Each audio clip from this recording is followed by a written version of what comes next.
the ball forward and giving ourselves the most opportunity. Bit of to and fro around Clancy Wheeler and his selection all week, but you've got him in. He must be a player you've got great faith in. Oh, absolutely. I think he's been in good form and done everything that we've asked him. He played the 3 reserves game and his training's been up to scratch, and he'll come in and play a really pivotal role for us today. Well, you've coached a Colts premiership on this day. You've umpired a Colts grand final on this day. Now you get to lead your club into a league grand final. Good luck, mate. No, appreciate it. Thanks, Steve.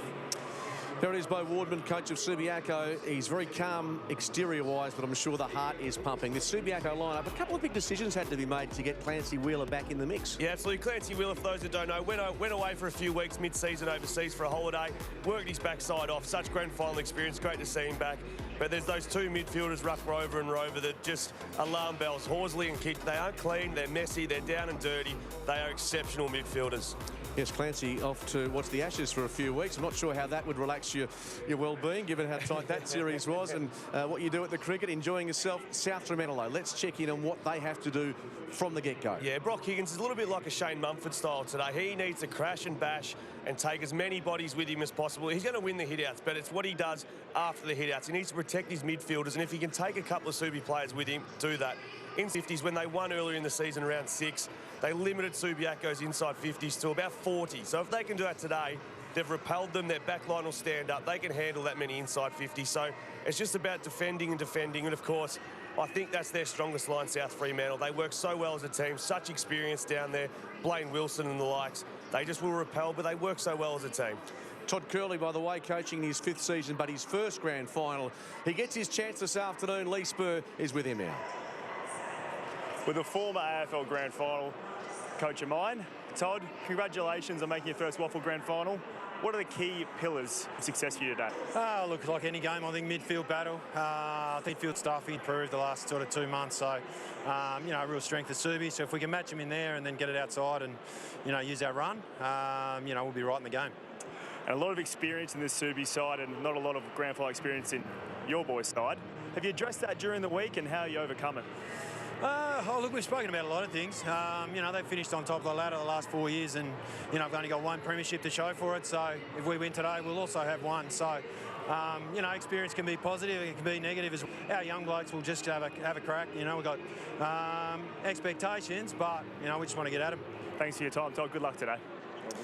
Todd Curley just throwing one across the bow just at the Subiaco team. Not that they'll hear that, but that'll be the message to his team. Get the result today and you'll have a premiership next to your name. Big change this week. Josh Collard with that knee injury out. Yep. Adam McIntosh returns. Yeah, they've been a pretty steadfast side though. Dylan Main at centre-half forward. We speak about him all the time, Skeet. Can do it up the ground. He needs to lead by example, but of course Hayden Sloyth, top-level midfielder. He needs to go head-to-head with the stars in Subiaco's lineup and not draw even with them. He needs to take over the game. Absolutely. Subiaco, South Fremantle, what a year 2019 has been. There have been some magical moments. Let's look back on the season that was. For Buick, spun, can he finish it off with a goal? You bet he can. Coming back beautifully, but by the captain.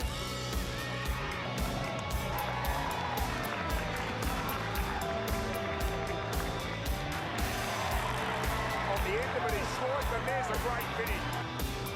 At the spill, Edmonds along the ground. Brilliant effort by Lowe.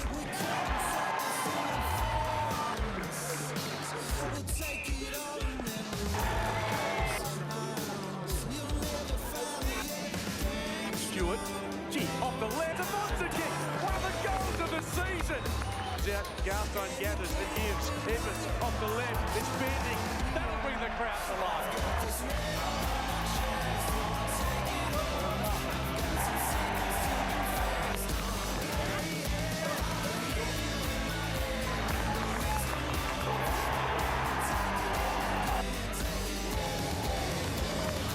Around his body, don't tell me. 30 out, he needs the roll to be favourable, and it is. What a finish, what a goal by the Demons. Tonight in 7 News, a notorious WA sex predator back in court for breaching bail. Our PM's plan to put man on Mars, plus meet the Perth doctors behind the fight for more shut-eye, the secret ingredient which could cure insomnia.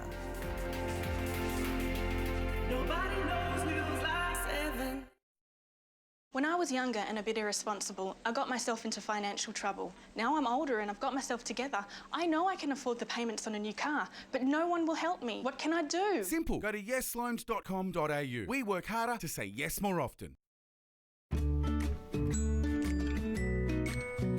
Oz Lotto has jackpotted to $15 million. Now's your chance to live the life. Grab a slick pick before Tuesday's draw. For a really clean home, try CLR. All right, let's do it. I'll start outside, you start inside. CLR easily dissolves built-up calcium, limescale and rust. Soak your shower head in CLR to get it running like new. For crystal clear shower screens, apply, wait 2 minutes, then wipe hard water stains away. CLR's a safer choice that cleans kettles, dishwashers and washing machines. Wow, it's like a different house. CLR. See your home in a new light, guaranteed. Flavorstone Diamond Edition, the all-new innovative cookware that has been redesigned from the ground up to be more durable, more versatile and faster and easier to clean than ever before. We developed Dymotough technology, an innovative diamond-infused service. Our quick-touch detachable handle makes the whole pan oven-safe. With our revolutionary square shape, Flavorstone has 25% more cooking area. Get it online with these leading retailers or pick one up today from Things. Your idea of outdoor living is what Trex brings to life. Trex composite decking and railing features all the beauty of timber without all of the work. It's engineered to never rot, splinter or warp and comes with a 25-year warranty. Plus, Trex is made from 95% recycled materials. To learn how to bring the performance and durability of Trex decking to your backyard, visit au.trex.com for more inspiration and next steps. It's the moment that will make Chase history. Stop the clock, stop. This has never happened before. New The Chase, weekdays at 5 on 7.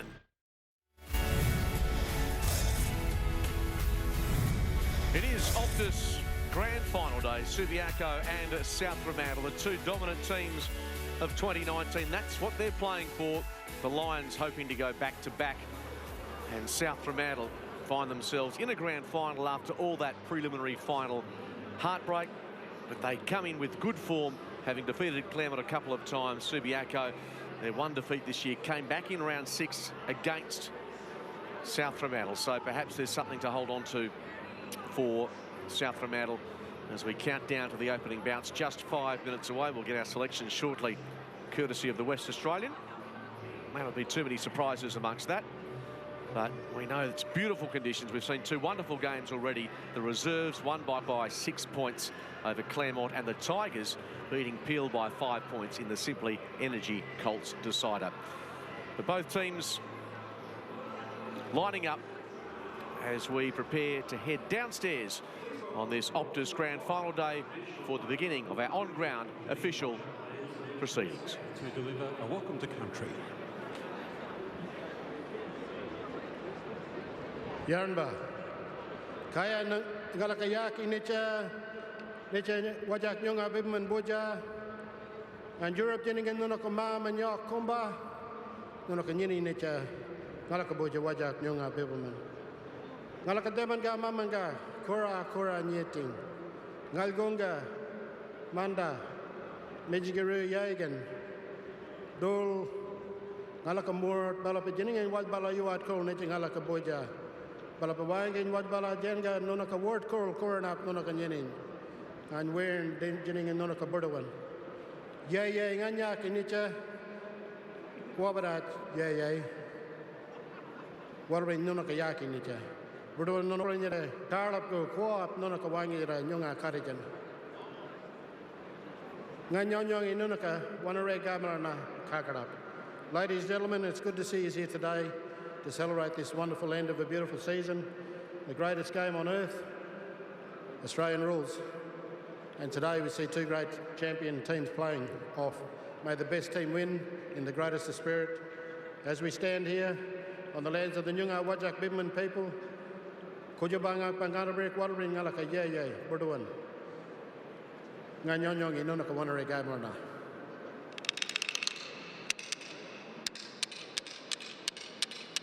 Wanare, Gamalina, Wanare, Gamalina.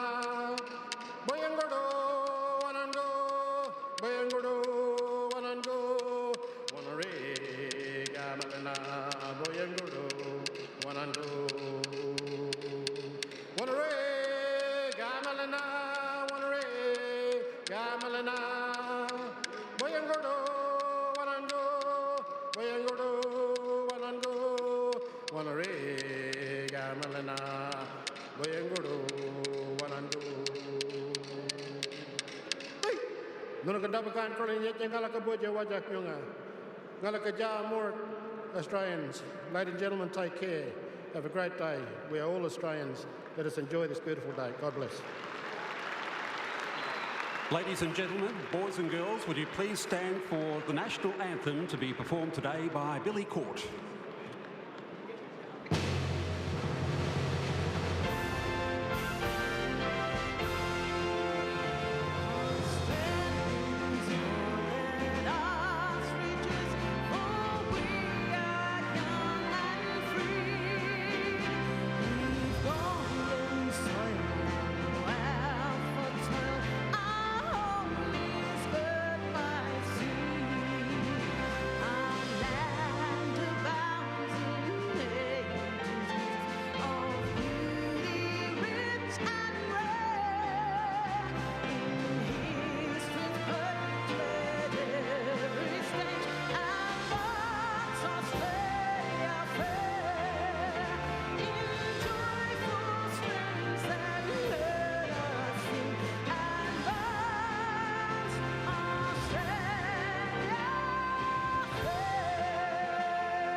The beautiful voice of Billy Court, the national anthem of Australia. The players are ready, so too is our team up here, with Dennis Cometti joining us for the first time this afternoon. Den, good afternoon. G'day, Mark. Good to be here. Grand final day, beautiful day. Looking forward to it immensely. 6 consecutive grand finals for Subiaco. Quite a remarkable record. South Fremantle, a lot of work in front of them. They need a fast start, I reckon. They need Mason Shaw to kick at least 4 goals, and they need Brock Higgins to do what he did in the second semi when he had 23 more hit-outs than the big fella, Lachlan Delahunty, not as big, and 3 less possessions than Delahunty. So that says something about his performance in that game. He needs to duplicate it. Absolutely. So many stats associated with Subiaco's recent history, Xavier. This one is something to behold. How about that? Well, there's the grand final experience. So players that have played in these grand 49-5. Now the 5 for South Fremantle. Nick Subin's played in 3. Obviously none at South Fremantle. And Blaine Wilson played in 2 at East Perth. But I must say Subs is 3 and 3. So the good formula win ratios there. Absolutely. That being said, as we check in with the selections courtesy of the West Australian, let's see, this might not hold too many surprises. Lee Spur joining the Subiaco bandwagon. Hard to select against them. There's no logic that says you should. They certainly bat very deep through the midfield. They've got a spread of players that just consistently stand up and perform. One player's down, someone stands up. Another player goes down and someone else stands up. And it's so hard to do because it's all across the ground. And I think, unfortunately, for South today, they need one of those days where Subi are off the ball a bit and they're having their best day, and a couple of footy gods go their way, maybe bounce over the head or something like that, and they get a couple of cheap goals. And then I reckon maybe there could be something there. Just going back to those selections, if only bingo was that easy, eh? Oh, or even last Thursday's lotto, that would have helped all of us a bit. In fact, I'm not sure any of us would be here if that was the case. No, and I must say, though, we did the reserves game where the commentary team all chose Claremont. Claremont lost. We all chose Peel in the Colts. Claremont won. So the free spins haven't meant today that the favourites have gone down. The heavy favourites in the first 2 games have been skittled. So we're looking for omens if you're a South Fremantle supporter at the moment, but they need a fast start. That's a given, you'd think. And I think back to last year's grand final, of course, and the start by Lee Kitchen. What was it? 18 tackles for the day, 10 in the first quarter. Huge. Sets the tone. Terrific player. Looks for Brock Higgins at this start, I reckon. This first centre-bounce. A nice touch between Sloyth and Horsley, 2 Warriors who are about to play out of their skin for their team. And we're just about ready to go. Optus Stadium, what a picture it is on this Sunday afternoon. The last match of football here in WA for 2019. It's Subiaco, South Fremantle, and it's underway. Higgins makes immediate body contact. Dragovic outside of the boot. Kitchen attacked it hard. Kennedy there as well. Comes across. Dragged off it was Kitchen. And this will be a hot footy early, you'd suspect. No surprises. South Fremantle need that intensity now for the next hour and a half. Just stick every single tackle. Higgins, first hand on it there. Dragovic looking for a free kick. Sloyth taking to ground immediately. Sloyth there almost just drew a high, did that little trick he does where he slides the arm up, so probably might suck a few of the Subi players in today. Delahunty beaten to it this time. Back in the side. It's Verrier who couldn't get clean possession. Pressure by South's pretty strong early. They've won it back. And the kick forward of the centre. Strom in pursuit. He's got support. And that's in the form of the captain, Dylan Main. Off the left. 3-on-1. Opportunity for Ward. Can gather and give. Donaldson. What a start that would be. No. Across the face. And just sneaks home for a score. Good turn of speed there from Dylan Main. A good turning circle to get back around and drive it in. Very clever play. Dylan Main needs to kick a few today. Captain for a reason, and captain stand up in these big games. There goes Slitherland. Spears a footy, as it turns out, correctly for Newton. Back in the mix. Borshett as well after suspension. Cost him a spot in the second semi-final, and he missed last year's grand final after being dropped. As Nick Subin gets involved, as he always does. 2 balls in a row there. The South play, just let it get over the back. Just missed the ball. They need to really rectify that. So they want to be consistent and do the basics well today. Ball at right half forward. Horsley comes over the top with the tackle.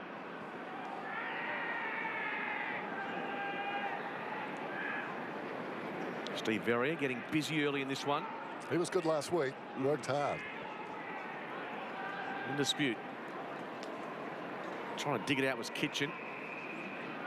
He's a grand final top player too, Dennis, isn't he? Down and dirty, nothing flashy. About 70 out from Subiaco's goal. Verrier, hand pass knocked down by Horsley, who wins it back. Goes to Delahunty. Couldn't get anything on the boot there. Sloyth searching for it. Real scramble. Dragovic is there as well.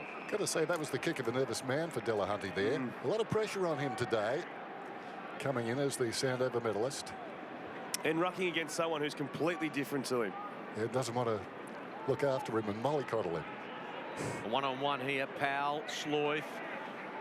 Neither player giving an inch. Subiaco putting their 2 forwards up around the ball, trying to allow only 4 forwards or 3 deep ones to give them the best chance to score if they get a quick clearance. Higgins wins it. That tackle had a hint of a push in the back, but the body was rolled in the process, so getting to his feet now. There's Stewart, no damage done. Already to hit out 6-1. And there's a clearance by Brock.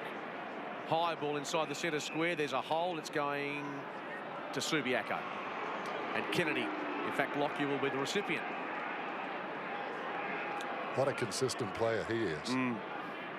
Absolutely. It was Kennedy's ball, has suggested. He wants to punch this wide.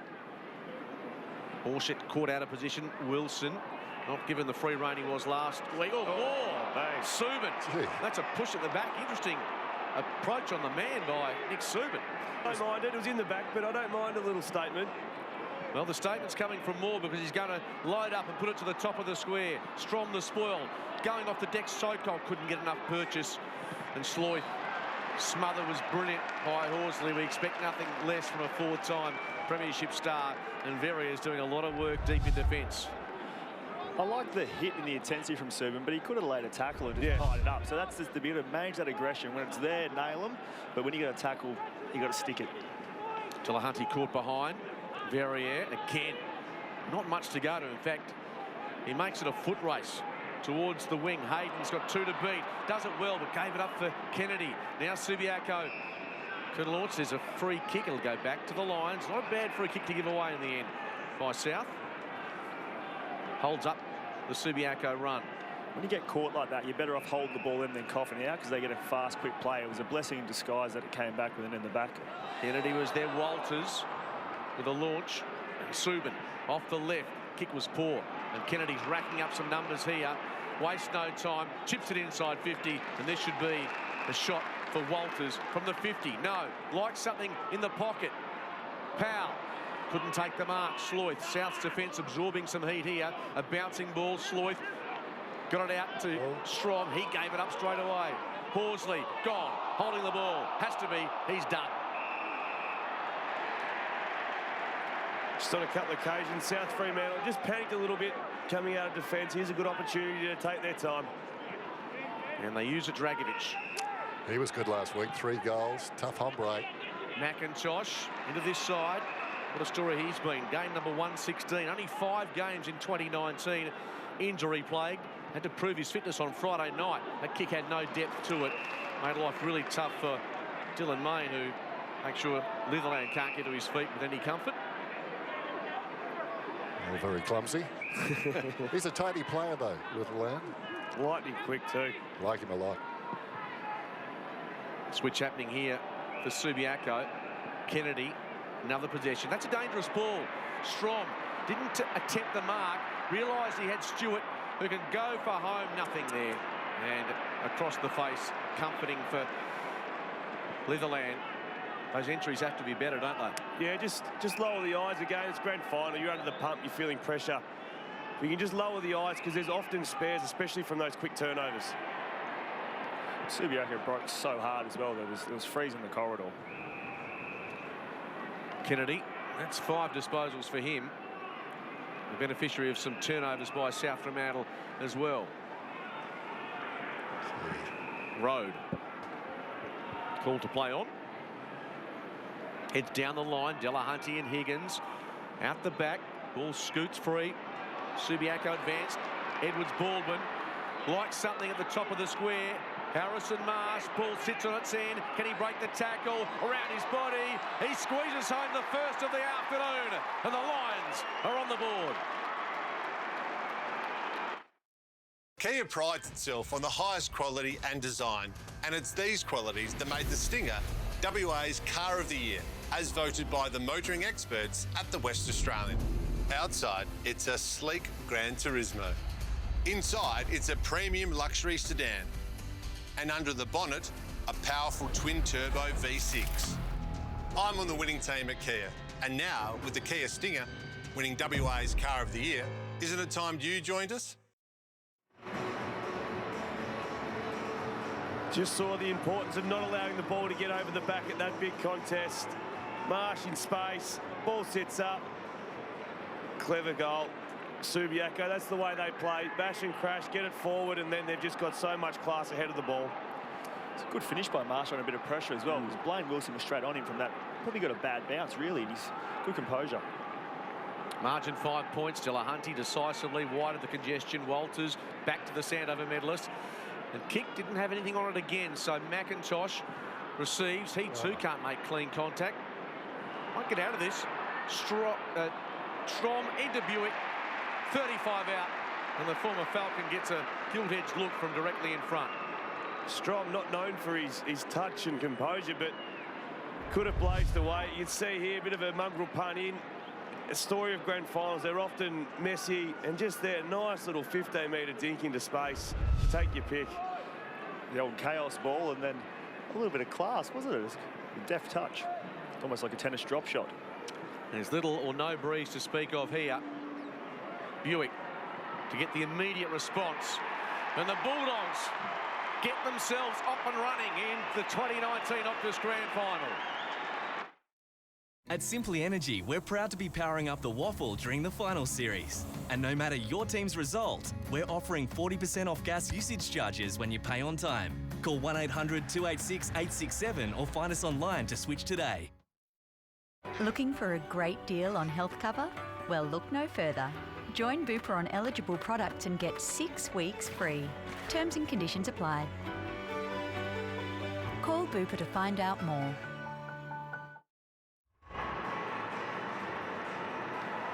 South immediately responding 90 seconds after the Marsh goal is all it took, but that's exactly what they needed to do.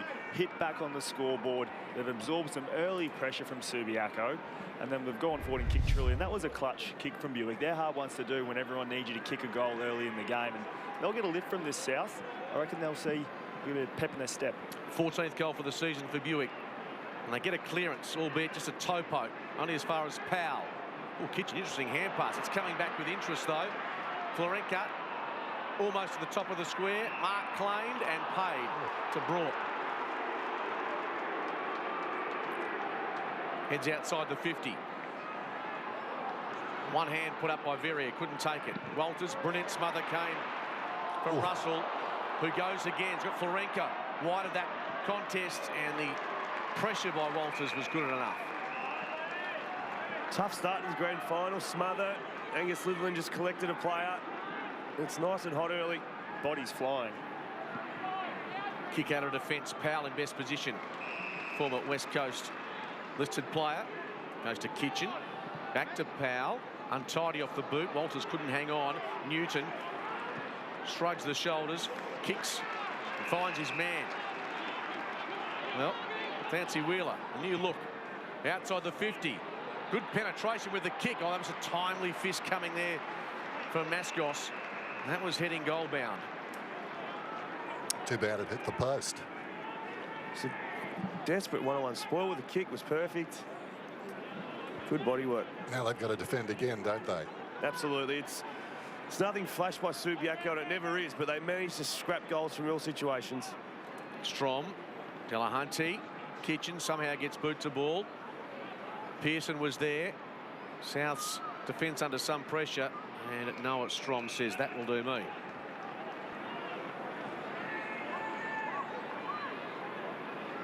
Tense opening here. South Fremantle had to start brightly. They've done just that. A goal apiece. Early going in this 2019 Optus Grand Final. Delahunty, a speculative hand pass. Might be good though, and he's back in the mix, Wheeler. And guess what? He has scored his first goal upon return. There's a high ball. Don't you diddle, don't you daddle, you better skedaddle. You need to run for your life. Well, like Virginia Creeper, well, didn't want to keep her, just maybe for a while. You're the lady in a hurtling. Well, I feel that day.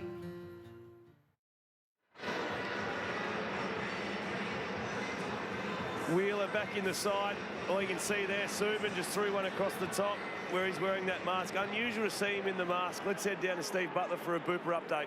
Yeah, well, he broke his nose in the qualifying final in the reserves against West Perth 22 days ago, on September the 1st. It's 21 days ago, and he's been on an overseas holiday, so there was some conjecture about whether he'd be selected, but they put the faith in him, and he's repaid them already. I think Adam McIntosh would like his time over again then too. Fell asleep, didn't he, Dan? Yeah, rocked back on his heels when he should have been going forward. Delahunty just putting it to a dangerous spot. Wheeler did the rest. And at that forward 50 stoppage as well, they went even numbers around the ball. They didn't take a +1, so they want to build the pressure early, Subi. Wheeler into the ruck after kicking that goal. Subiaco trying to advance. Ball bobbling around. Strom. Moore couldn't find it. In the end, it's Waters. Drives it deep. Sokol's at the back. Oh, is that a mark? Not quite. His teammate, Borshett. And Sokol with a snap just missing, but the Lions building their pressure. Ben Sokol, he's a brilliant player. I think he's their most dynamic forward. Strom in good position to mark this. Couldn't quite. And lays a strong tackle. Early leading possession getters, Kennedy with 5 and Powell with 5 for Subi, and Sloyth up to 4. Nice recovery by Strom then too. Contested the mark and then laid the tackle. Verrier paddles to himself. Moore absorbed the contact beautifully, then somehow got boot to ball. Subin was crunched. No whistle on the play. High contact. Yes, the non-controlling umpire. In fact, the umpire with a better view, should I say. Realising that the free kick should go to Russell. Got a nice leg on him, this boy. Kicked 3 goals back in round 6 against Subiaco. He's got Sloyth if he can hit him. To the wing. Strom's got 3 for company. Ball hits a deck. He did really well. Well, Brock Higgins lays it off to Verrier. Lowers the eyes for Ward. Got lucky there, kicking to a 3v1. Central ball. It's a dangerous kick. Kennedy swoops. Kitchen knocks it on. Kennedy goes again. Brilliant work into the path of Delahunty. Cruising past was Clark. Long ball. Sokol's out the back. Sokol goes to ground. A chance for Borshett. Gives it back to Sokol. You wouldn't dismiss him. You wouldn't dismiss him. Oh, yes. The Bernie Nolan medalist has got the job done. Kia prides itself on the highest quality and design, and it's these qualities that made the Stinger WA's Car of the Year, as voted by the motoring experts at the West Australian. Outside, it's a sleek Gran Turismo. Inside, it's a premium luxury sedan. And under the bonnet, a powerful twin-turbo V6. I'm on the winning team at Kia, and now, with the Kia Stinger winning WA's Car of the Year, isn't it time you joined us? This is a terrible result all round for South Fremantle. They unleash the man on the forward line as a result of a mistake across their half-forward line. Sokol kicks a goal. You don't want him in this mood. And he's got his first goal now from a mistake made by South Fremantle. Let's head downstairs. Steve Butler has the Essendon coach and a WA footy favourite with him. Yeah, it's got John Worsfold with me. I'm a bit worried. We're a bit close to the white line, and wish he goes a bit mad when he's across those, but didn't like that goal for Subi. There's still a bit of South Fremantle blood in your veins, isn't there, Woosh? Yeah, no, I'm barracking for South strongly today, and, you know, they've started pretty well, but Subi don't miss too many opportunities, so we've got to keep that heat on them. And another year at Essendon, but obviously pretty happy to be home as well. Yeah, great to be back for the WAFL Grand Final. You know, it's WA footy is what's taken me all my life through footy, so I'm rapt to be here, especially with the Bulldogs playing. Well, you might have to get barracking a little bit harder if Subi keeps this up, but we always love seeing it at the footy, mate. Yeah, South Fremantle will never give up. We know that. Back to you, boys. Thanks to Steve and John Worsfold. They could use him off a half-back flank this afternoon. He certainly makes it spelt. Subin beaten to it comfortably by Waters, and this is not beyond his range. Kennedy up to 7 disposals. He's been lethal across half-back, chopping in. Sets this one up with a beautiful kick going inside 50. Kicked 4 goals 2 in the second semi-final win over South Fremantle. Reece Waters. Tough kick, but not beyond what he's capable of. From 50. Just holding up. Won't be a goal. Out the back. Ball trapped as the tackle comes from Edwards-Baldwin. And Blaine Wilson haven't seen those comfortable intercept marks from him yet. No, you're so nervous with the Subi forward line. You don't really have enough guts to back yourself. Subi pressing here. Walters in the vicinity. Which they have to. If they're going to win, those defenders need to zone off, chop off, take as many intercept marks as they can. But at the moment, you're just not quite confident enough to take enough distance off your opponent. Lead by 12 points. 3-1 to 1-1. Dragovic off the outside of his boot. Well, that's a terrific effort overhead in the congestion and brought next to his feet with a bit of attitude as well. The leads start to come. Mark dropped by Borshett. Verrier, untidy hand pass. Horsley goes to the voice of Delahunty. He sends it back inside, finding Wheeler. South's defence really under siege here. South a bit lucky there. That was a perfect kick coming in from Board. Should have been marked. When you see a Subi player on a lead, and if that was Ben Sokol coming out of forward, he would have nearly popped it. Horsley, one-on-one with Verrier. Neither player conceding. South here are now dropping a +1 back in the goal square, so maybe they're trying to look for some of that clean intercept mark to maybe get some play going for them. Higgins takes clean possession, did well, touch off the boot. And that ball wanders over the boundary line. Territorial gain for South, if nothing else. Well, the kick from the contest isn't going to do it. They've got to break it with run and get over that line that's about 30, 40 metres back behind. And interesting, their full forward is the one that spares. Shaw's gone as the +1 in defence already. Which begs the question, where do they head if they do win these clearances? Waters ends up hand passing to himself into the pocket. Wilson was there. Borshett's ready to swoop. I think that's a reaction from Todd Curley, though. He's seen 11 inside 50s to 5. I think South had 3 or 4 when they got their first goal. So he's probably reacted by putting Shaw back, saying, let's just stem the flow for a bit and then try and go the other way. Inside the 50 for Subiaco. Higgins comes back to a more central position. Dragovic. All of this is hurried off the boot. Florenka there, but getting to the ball first was Clark. And here's a defender.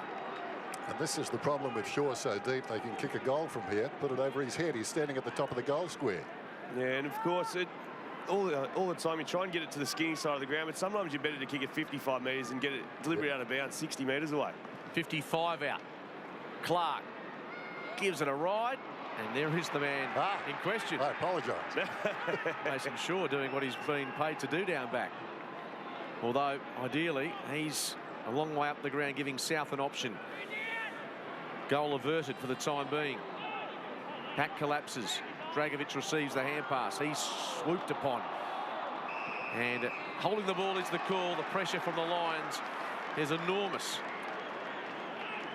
They just put up a big wall here, Subiaco, and just said it's not coming out for the rest of this quarter. We're going to keep banging it in. Stainsby called to move it on.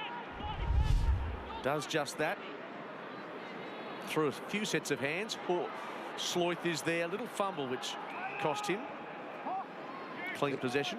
He's been quiet so far, Hayden Sloyth. He has only the 4 disposals, Dan.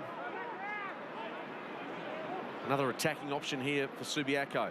Verrier, kick was smothered. Around the corner, Newton goes by hand. Marsh flicks it out the back. They continue to maintain control. It's 30 out. Powell inadvertently toe poking it away from his goal. Strom goes to ground. Edwards Baldwin. A tumbler. Subin breaks one tackle. Verrier taken high, and they can finally exhale after being under siege for about 4 minutes. Breathe. But you're still going to try and move the ball because Subiaco are so good defensively that if you take too long, you'll be kicking to 18 of them again. And Shaw's that player that's dropped back, so he's being used in this foray out of defence. Dent and Wilson had to be marked that. And now South, can they build something constructive to the outer side, looking for Buick, but they just closed down the space so well. And there's another example. Outstanding work. Heel, Litherland lock arms and say well done. South used the outnumbered then the whole way up to the wing, and they had another outnumber and then went to a kick to a 2v1. They just needed to keep using that outnumber, and then they would have had a next kick inside 50. Higgins, first touch on it. Newton searching for it. Stewart flicks it out the back. Main.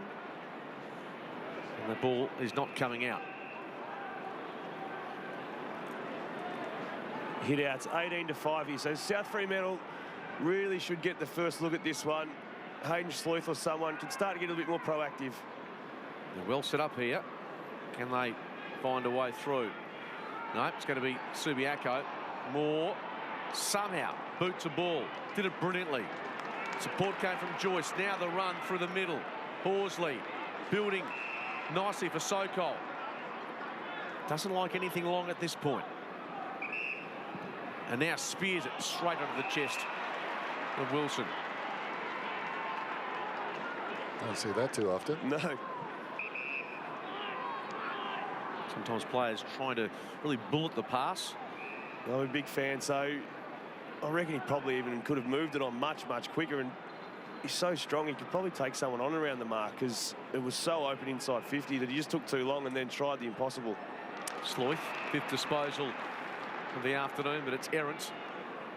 And at Walters, 2 kicks from goal, seconds ticking away. South can ill afford to concede one more. Sokol gets a little bit of separation. That's all he required. And Ben Sokol with an opportunity to kick yet another goal in this grand final. Gee, beautiful kick by Walters. Just so well drilled, aren't they? He knew where he was going to go. Was it Wheeler in the background? Wasn't even trying to mark. He just tried to rake a bit of havoc. Such a markable ball, just laid in front. As this man got AFL potential. Kicked 32 goals in his past 5 games heading into this grand final. He now, just to the right, but he has one next to his name. There's a lot to like about Ben Sokol. Pivotal time in the game, really. I mean, South need to believe in the way they're bringing it out, and they need to get it upfield their way, I'd suggest. It's coming back. Walters lays it off. Powell across the face, and Borshett takes the mark, but it was over the goal line. About 30 years ago, I don't reckon Rowan Powell would have been playing much more of the game after that. He could have been absolutely demolished, but it's such a tricky one in a grand final. You want to make a physical statement. The South Fremantle player it took the lighter option on that occasion. There is one game of the year that you're entitled to lay some skin. Higgins, terrific. Can they counter? Ward's got some wheels. Gives it across to McIntosh. Back in the side. That kick is interesting to say the least. Made it really tough for Florenka. Delahunty goes to ground. Kennedy gave it to Delahunty. In turn, Kitchen sliding across half back. They use Newton now. Litherland's in support, about to be run down. He sensed that. The defender streaming towards goal. Sokol's there at the back. Good fist on the footy. South's defence under pressure. Marsh can't take it with him. Going to ground was Strom. And South just by the skin of their teeth. Newton, though, 40 out, around his body. Left foot kick is immaculate. At Simply Energy, we're proud to be powering up the WAFL during the final series. And no matter your team's result, we're offering 40% off gas usage charges when you pay on time. Call 1-800-286-867 or find us online to switch today. Looking for a great deal on health cover? Well, look no further. Join Bupa on eligible products and get 6 weeks free. Terms and conditions apply. Call Bupa to find out more. See the South players there just go to ground too easily. Nick Subin was one of them. Need to keep his feet a bit stronger in the contest and be able to get the ball out of bounds. And the two polar opposites. South go into 50 and it's a short, shallow entry, turnover. Comes back in, goal. He scores from turnover 20-0. So South need to use the ball a bit better going forward. This could get ugly before it gets better from a South Fremantle perspective. Walters taps it well enough, albeit defensively. Ends up with Delahunty. To left half forward, Powell. Good use of the body. Gave it off to Marsh. Has more in support and didn't quite have the space required to stream goalwards. South Fremantle's lowest quarter is 7 points in round 12 v West Coast. So not a way you want to start the grand final. They're winning first hands on the footy from these situations, but not able to construct any forward movement as Walters does just that, about 30 metres forward for the Lions. Delahunty up to 7 possessions now. It's amazing, isn't it? He just scraps away, he just joins in like any other midfielder as soon as it hits the ground. Yeah. Higgins at the base of all this, not sure he wants to be there. He's pleading his innocence. Arms spread eagled. Dylan Main, the captain of South Fremantle, put himself in the midfield. Higgins wins this. Florenka and Dragovic take care of Walters. And Subiaco with this lead, you just feel they've played the game now on their terms. Yeah, you don't have to change anything. You just do what you've done for 6 years. Well, that's very succinct, Zave. Mark well taken by Buick. But they don't have a lot to go to up the ground. It's an irrelevant point because the siren sounds and Subiaco, the champions, have absorbed South Fremantle's best blow in the opening quarter.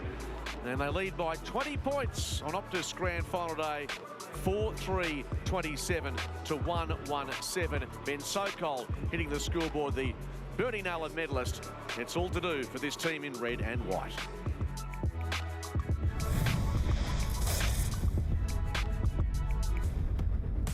The reigning premiers have flexed their muscles in the opening quarter of the 2019 Optus Grand Final. Marsh with the opener, and then Buick with a nerf for South Fremantle. But their forays inside the forward 50 were few and far between. At quarter time, in the decider, it's 4-3 to 1-1. You can see there quite clear the inside 50. The game was just simply played in Subiaco's half of the ground. Repeat entries. If they didn't score a goal, they sent it back in. Hit out. South Fremantle dominating the hit outs, but it's Delahunty who's had 8 disposals on the ground. Yeah, numbers all favouring the Lions. Todd Curley has some real work to do. He knows that Subiaco have dominated so many facets of the game. While we're checking in on South Fremantle and their huddle, thanks to Bupa and the sounds of the game, we head into the Lions camp. Early on, be careful. If there's nothing on, that we do go to our outnumber and we don't go to a 2v4. Make sure you use the outnumber, okay? And early in this next quarter, you boys need to close the distance again. Shut the distance right up again, close that, no freeze, and we'll go from there. There's a couple of times, spread them. There it is, Angus Litherland just adding to the conversation. It'll be business as usual in the Subiaco team at the moment. Well, the comment shut the distance down again.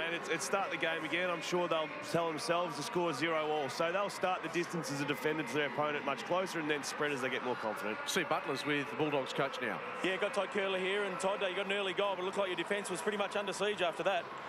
Oh, yeah, but it was really our use of the ball. You know, 8 straight clangers, kicked it straight to them. When we looked like we were going forward, then it makes it really hard to defend. So if we can control the ball a bit more, we had some young blokes, didn't use the ball well. If we can cut back on those massive, the obvious clangers, then we can get back in the game. Maybe that physical presence we've known you for too. We didn't see a lot of that in that quarter. Well, when you turn it over, generally you're all offside and they can just run. So we use the ball better, will help us defend better. Good luck with the fight back, mate. Cheers. Todd Curley, sense of frustration in his voice as well. Yeah, and it was obvious. I think McIntosh on numerous occasions was going inside 50 and not even a wobbly punt. They were absolute clanger kicks. It turned over and then Subiaco just charged through the middle. It's so hard to stop as a defender. The Lions with a 20-point buffer heading into the second quarter of this Optus Grand Final. Good hands by Dragovic to Main, who's been inserted inside the centre square with effect in the opening moments. Brought, weaving his way out, did well. Got the hand pass away and then backed it up with a kick inside the centre square. Subiaco ominous here. Moore has Subin. And a stoppage, not a bad result for South.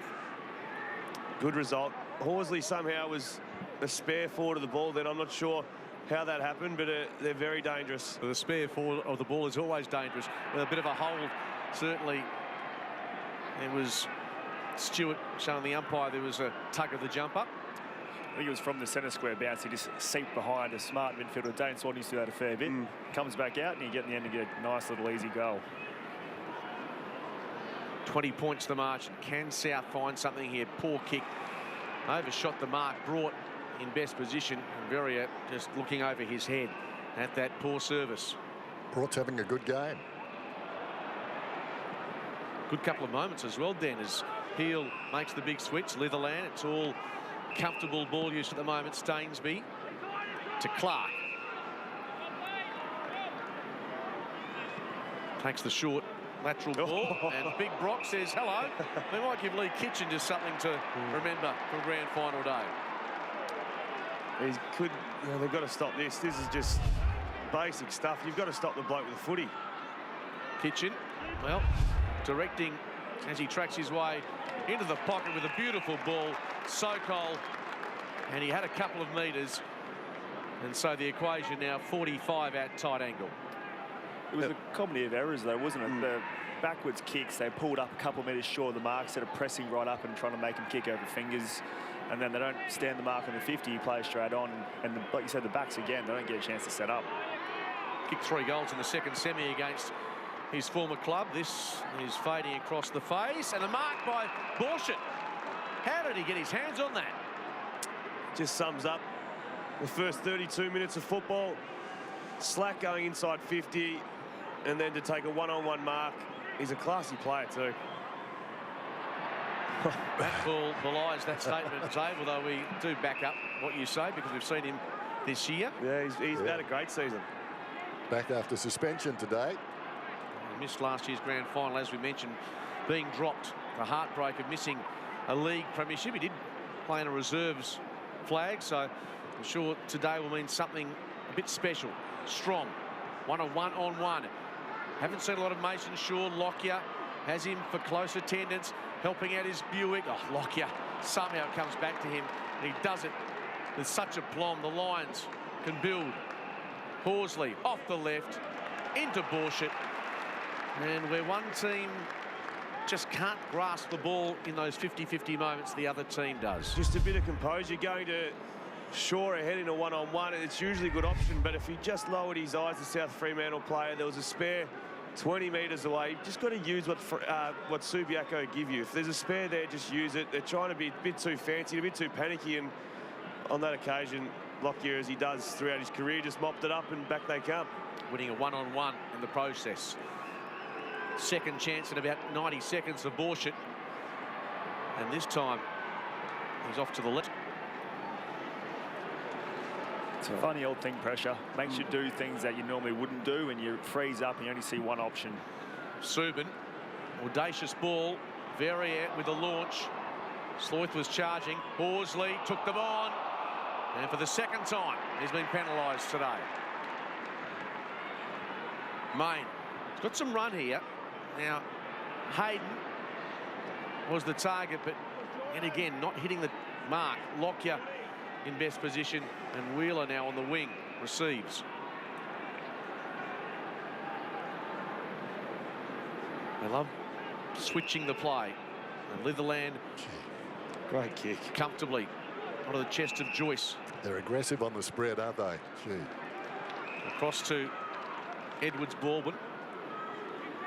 And they wait for their next moment to swoop. Just lobs this inside the 50. Good overhead. Oh, Wilson. Mark not paid. Delahunty. Oh, this will sting massively. How much does that hurt South Fremantle? The non-call. It's the global music phenomenon. Hey, yo, Stray Kids in the building. I'm sitting here with K-pop royalty. Oh, no, is there royalty? We take you inside the K-pop machine, where success can come at a huge cost. If your nose needs to be smaller or bigger, it's the company that decides that. It's not enough money for you to live, about $1 or $2 a day. Is it entertainment or exploitation on Sunday night? That would seem to be a mark. Wilson in front. Umpire didn't pay it. Delahunty then. Another possession. And another goal for Subi. It just sums up South. Everyone else stopped where Delahunty kept going. You always get taught when you're 5 years old by the old man, play to the whistle. In that case, there was none. The Sandover medalist hits the scoreboard. The signs ominous here. Delahunty and Walters is there. Ball bobbling around. As it does that, we're checking with Lee Kitchen, who's put the headsets on to have a quick chat. Lee, thanks for joining us. You must be delighted with the opening from your team. Yeah, boys, the pressure's been pretty good, which is, we know we needed that today. Obviously, it always goes up a level, so that's been all right. Yeah, early days still, though. Kitch off their turnover, that's where you're getting a lot of your scores from. It's just attack after turnover. Yeah, that's it. When we get control of the footy, we want to still be able to go fast when we can, when it's the right time. And our pressure's been able to create that so far. Lots of inside 50s. Just seem to be going to the top of the square. Has that been a plan for the game? No, not really. I think maybe that's just presented itself. So we've gone there. We know we've got good, strong forwards. So if we can get them one out, that's a good result for us. Lee, appreciate your time. Well played so far. Good luck for the rest of the game. Thanks, Ellis. Lee Kitchen, like the rest of that Subiaco midfield, they know each other so well. I think there's one thing we do probably overlook sometimes, just how hard they work, Subiaco. They are by far the hardest working team in the competition. I think it's sometimes too simple to say the team's playing badly against them, but gee whiz, they work hard. Lorenka ensures another stoppage with a tackle on Waters. And visually to the eye, that's why you always say, looks like they've got an extra number going forward and an extra number defending, but it's just that run. Somehow, Walters won it. Joyce across his body, into the pocket. Sokol is there, Strom as well. And like a boxer on the ropes in the second quarter, Den. The gloves are up against the face for South. It's hard work, isn't it? And quietly, Max Walters is putting together a very tidy afternoon. 8 disposals. He's a really good player at this level. Horsley claimed, dropped it. A little fortunate, perhaps. No surprises who's leading the way. Delahunty, 11 disposals already. What a week it has been for him. Felt embarrassed, he said, winning the Sandover medal, beating his good mate Kyle Horsley, a bridesmaid yet again in the Sandover. But you don't get lucky by winning a Sandover medal. He's been, as you said all year, the standout WAFL footballer. And I'm sure over the years that embarrassment will fade and your name's on the board. Exactly. You won't be telling the grandchildren that you're embarrassed. It's forever etched in history. Dent, Walters, or Dragovic somehow fended off one. And absolutely no room to move for Mascos. Great pressure. Suffocating. What do you do, Den, if you're the South Fremantle coach, what are you trying to do in the box, you reckon? Well, I don't know, really. It's past that almost, isn't it? You've spoken to them all week about what they need to do, but it's coming unglued out there at the moment. Joyce at the 50, concede some ground. Horsley, gee, they have given Kyle very little room to operate today thus far. Litherland went to ground. 21 inside 50s to 6. They need to get their hands on the ball, but they need to get some slow play, take a bit of sting, get the ball on their terms, chip it around. But that's been the issue for them. They haven't been able to control it when chipping it around.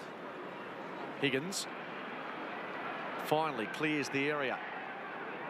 But great defence by Brought, and leaves Verrier with no option but to head across the line. They always seem to be getting the ball under lots of pressure like that, getting tackled over the boundary line or a rushed kick or a pressured handball. Delahunty with the reach. Dragovic knocks it forward. Not sure the wisdom in that because Clark was the only man in the vicinity. The hit-outs are an interesting one. Higgins had 27 hit-outs already. Delahunty only the 9, but it's just not correlating to the clearances too much. Only up by a few, South Fremantle. Remember this sort of yesterday at the MCG. Absolutely. Dominance in the clearances so much favouring the team not winning the initial touch. Marsh hooks it across his body. Mascos overhead. They can start to spread now, and Pearson. Just get the feeling the confidence is really growing with Subi too. Horsley through that pack with a slick hand pass, giving it off. Terrific stuff. Stewart kicking through the middle. Hasn't come off again. Chopped off Horsley comfortably, and they can start to build. Newton, a wobbler. Oh, Wilson, a horrible bounce for him. Comes back to him, then he's just got boots of ball. Oh, so fortunate. And that was perilously close to being a free kick for Subi. I think it's a full brother. Yeah, unless you claim you tried to drop kick it. Yep. I think that might be holding the ball. Yep. I think the umpire may have just even been very fortunate showing there. some leniency. Crowd, particularly in the shaded areas, enjoying this grand final. Higgins. Now Verrier. Busy early. Subin must have bust his way out of there off the outside of his boot. Straight to Road. Energy sapping, defending like this. They're on the rack, aren't they, here? Yep. Just a question of when they can hit the target. Sokol gets another opportunity from roughly the same spot he missed a little earlier in this quarter. He just doesn't stop moving. He just continually leads and leads and leads, and he can take a big contested mark, but so many times you see him with 3 or 4 metres on his opponent. He's had 7 disposals today, 1 goal, 2 already, 4 marks. He's got to keep leading because there's 24 inside 50s so far, a quarter and a half of footy. Only kicked 4 or 5 goals from those entries. And it remains on that total. He's gone left side again. 1-3 and the other one didn't score. 5 shots at goal already. Bear in mind, both these clubs very rarely play at this ground, so any nuances affect both teams. Heel out the back it comes, and Mason Shaw sees it over. Doesn't seem to quite know his kick, does he? No. Sokol. But I reckon if you don't know it, Dan, the best place to put it. Right in the middle. Yeah. But Tom Hawkins is brilliant at that. Yeah, absolutely. He knows he's just trained it, whereas you just look here today, he's gone left every time. Subin surrounded. Sloyth. But it looks like it's coming back. The numbers so heavily favouring Subiaco. Ward did pretty well in that situation, but out the back, absolutely nothing. Brought pushes wide, and Clark offers. Couldn't take the mark, but so much time as opposed to South Fremantle just to reset. Did really well there, Brought, in the previous contest. There was an outnumber who just ran behind and said, if you're going to kick it forward, I'll just take an uncontested chest mark. Kicking wide to the wing, and Moore mistimed his leap, and he knows it. Dent. Can they start to get some slicker ball movement? It really is laborious the way they're building. As dominant as it is, and it has been an absolute domination, you're only 4 goals down. So if they can pinch 1 or 2, you're still hanging on by a thread. They get the chance to go inside 50. Donaldson, oh, there's Kennedy. He has been a master in this opening half. Real mistake on the outer side. I think Brought was feeling it, and as a result, 2 up for Subi. 1 South man up. Subi lucky that time. The ball went out of bounds. Rare inside 50 here for South Fremantle, if indeed it heads in that direction. Dragovic, little fumble again. Subin was good. Dent, high ball, but no one in the vicinity. And Brought, as Den has mentioned, has been terrific. I've looked him up. He's 22. Interesting player. Solid frame. Borshett has got Marsh over the top for company. Well, they're queuing up here. Going deep. A one-on-one. Oh, strong. Oh, but straight down the throat of Sokol. He couldn't hit from the pocket. You can't miss from there. Looking for a great deal on health cover? Well, look no further. Join Bupa on eligible products and get 6 weeks free. Terms and conditions apply. Call Bupa to find out more. At Simply Energy, we're proud to be powering up the WAFL during the final series. And no matter your team's result, we're offering 40% off gas usage charges when you pay on time. Call 1800 286 867 or find us online to switch today. Strong mark in defence. Intercept mark started that whole play, and then a brilliant kick on the 45 out. And Subiaco's run and work. Marsh just runs and overlaps, kicks to the top, and you feel for Strom. Tries to sport through with a double-fisted, but straight to the Subi player. But that's the difference between the two sides. One takes in defence cleanly, and they just don't touch it again till a goal scored the opposition. Margin 34. Wheeler favoured by the bounce. Kitchen dishes it off to Horsley. The margin could be beyond the realms at half-time for South unless they can produce something. Wilson, poor hand pass. Moore, Borshett. Walters tries to knock it on. Sokol feeds it back defensively. But Subiaco completely owning this quarter now into the goal square. And fortunately, that fist had enough on it. Ben Sokol's kicked 56 goals, 35 this year. What an amazing season that is. And he's topping it off with a big performance today. 10 disposals, 2 goals, 3. Any chance AFL level? I think so. I think he's that position that every club's trying to find now. That's that strong sort of forward who can take a contested mark, but who can also do it really well at ground level, as we saw him crumb that one in the goal square before. I think he can play up a level. It might just be a rookie spot or something, but I think more and more clubs should be looking more and more at the state leagues and get these senior players as opposed to having a throw at the stumps with someone who's played one game of football off a basketball background. Very has tried his heart out in the opening quarter. He shut down Waters. Needs it defensively. Inside 50. And Walters again bobs up. He's a fine player. Isn't he? What? He's about to roll here, Oregon. Oh. How's that? 9 marks to 1 inside 50. Borshett. Oh. Hard lead. And the spoil was legal, according to the umpire. It's a good effort. Got both hands to it. The thing with Sokol when he goes forward, perhaps he's picked up as a rookie, as you say, the thing that goes against him, ironically, is that Subi is so good. Yeah, of course. Discounts what he does, doesn't it? Yeah, I reckon his characteristics, I think they transfer so well to... Me too. In the worst case, for example, I don't know, West Coast grab him or whatnot, he's on the rookie list, he's not highly paid, and then he's playing for your WAFL club and making your WAFL team better. Yep. Against his former club, he has some mates still running around in red and white today. And entrenched as a Subiaco star now, Florenka prizes it free. Noah Strom couldn't do anything constructive. Walters, watch out. Oh, brilliant hand pass to Moore. That was exquisite, and Max Walters deserves so much credit for that. There's a high ball. Don't you diddle, don't you daddle, you better skedaddle. May need to run for your life. Well, like Virginia Creeper, well, didn't want to keep her just maybe for a while.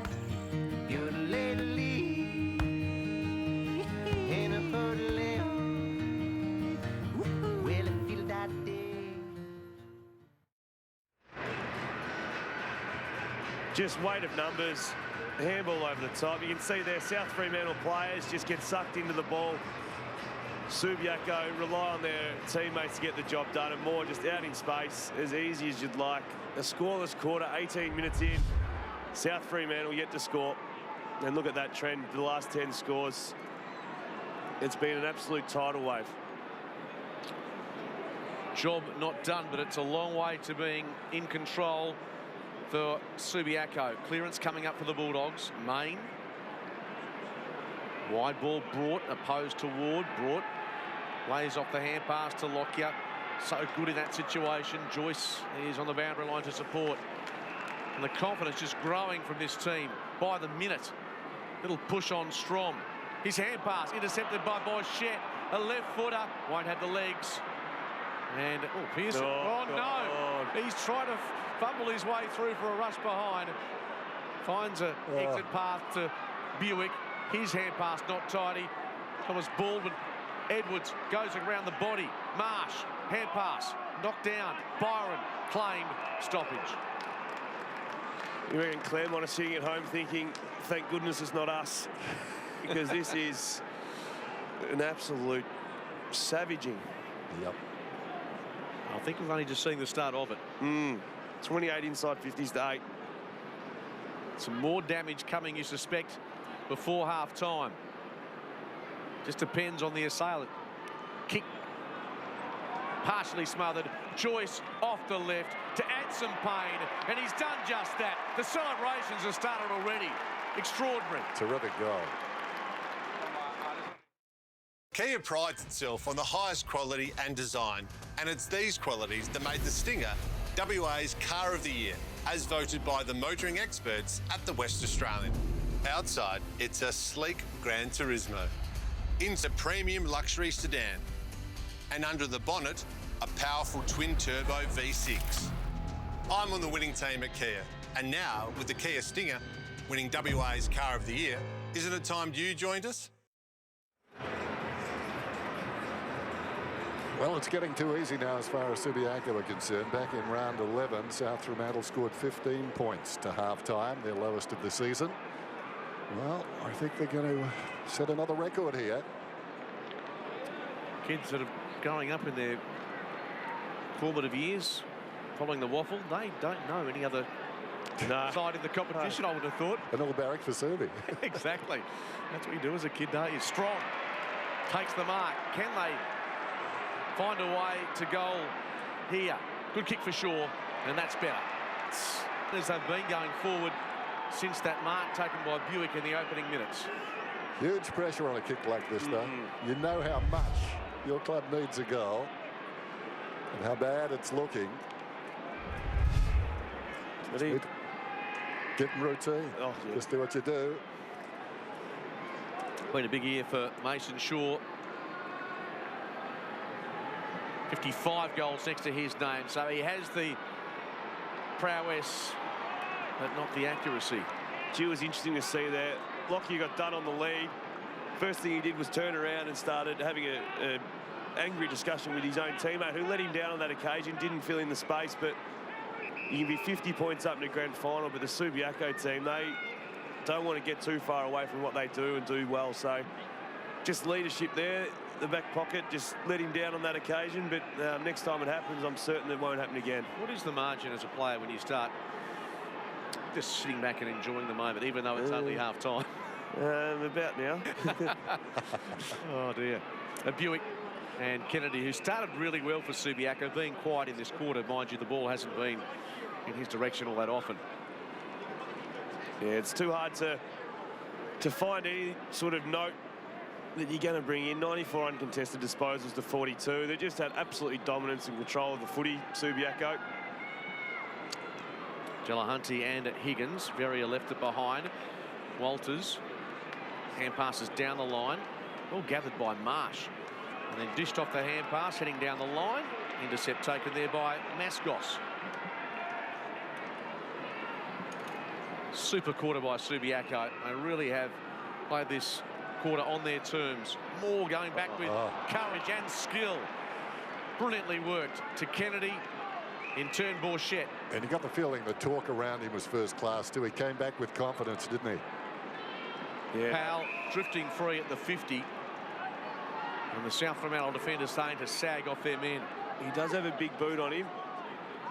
I'm not sure if this will test him, but he can kick it a long way.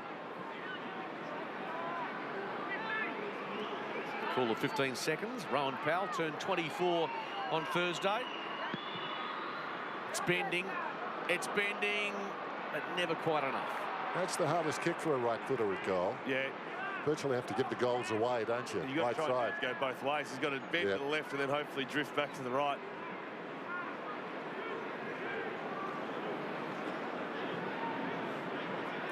Margin at 47.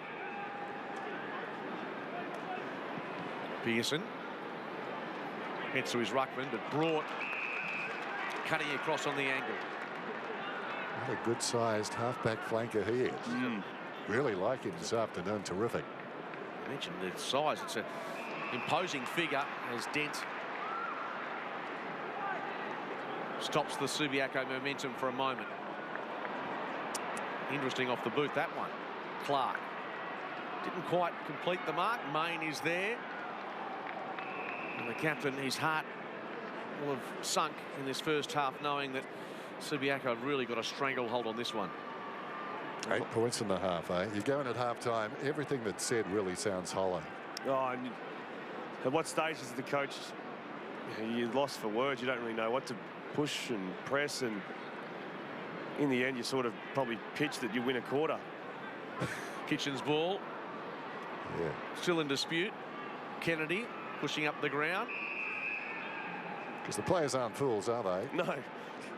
They understand exactly where they find themselves. They're probably not going to come out and kick 9 in a row in a quarter. No, you probably sell it as the greatest comeback in history. Florenka off the left. Broad wins it and scrambles it. That was superb by the defender. Den just nods his head in appreciation. And the mark on the slide taken by Edwards Baldwin. But the work of Brought in a one-on-one. 13 disposals Brought. He's been tremendous. 3 contested marks.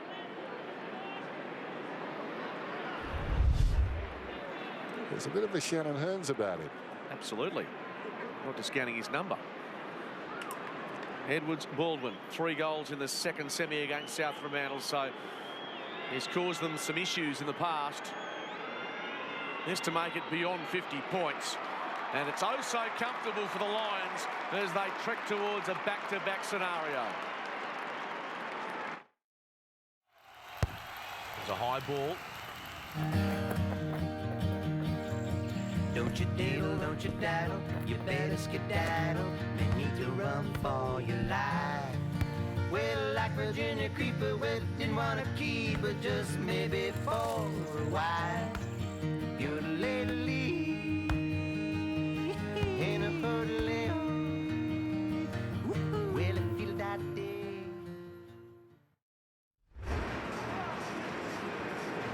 You can see here, big one-on-one win.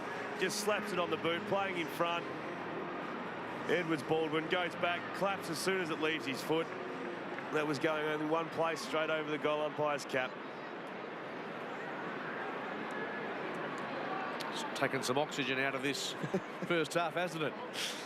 Oh, after the Colts, reserves, the drama, the tension, the tight matches, no massive surprise what we're seeing here, given Subiaco's dominance. And out of the centre square, they win it again. Oh. Newton, Horsley. Dylan Main was terrific then, though, wasn't he? Up against the odds, though. And that's been the case. Too much carry on that kick. He laid 3 tackles in there. Yeah, he's trying his guts out, but it's just a weight of numbers, isn't it? Subin, a dangerous ball. 2 players hit the deck. Leaves Joyce on his feet. Springing to his feet was Kennedy. Hand pass missed the mark. Searching for Kitchen. Litherland. He only played about 20-odd games for Hawthorn, but he's better than that, isn't he? I thought he was very stiff to get delisted. I'm surprised that one of the Western Australian clubs didn't take a chance on the Claremont product. He lightning speed, rarely loses one-on-one, takes it on. He's one of those 60, 70-metre players every time he gets it. Florenka was the end beneficiary of some work initiated by Lane Wilson. And it comes back to the middle from McIntosh to Florenka. Pretty open forward line, but you've got to kick better than that towards your leading targets. It's an easy mop-up for Lockyer. He gets it back from Kitchen. Heads to Marsh. Waters just screaming for the ball, unattended. Is there time for one more for Subiaco? It's got a 5-goal term. And South Fremantle have kicked just the 1 point. And that siren is as welcomed as much by South Fremantle as it is by Subiaco. It has been a clinic in this second quarter. 5-4 to 1 point. And the margin at the main change is 53 points. It's been a total domination by the reigning premiers. Oh, so disappointing. You were hoping for a close game. Subiaco have probably arguably put their greatest performance of the season on show today, which we've seen a lot throughout the season and the last few seasons, but it has been so disappointing for South Fremantle. You can't really sell anything 53 points down at half-time, and, you know, Subiaco, you feel as though with a bit of scoreboard pressure, this could be anything in the next 2 quarters.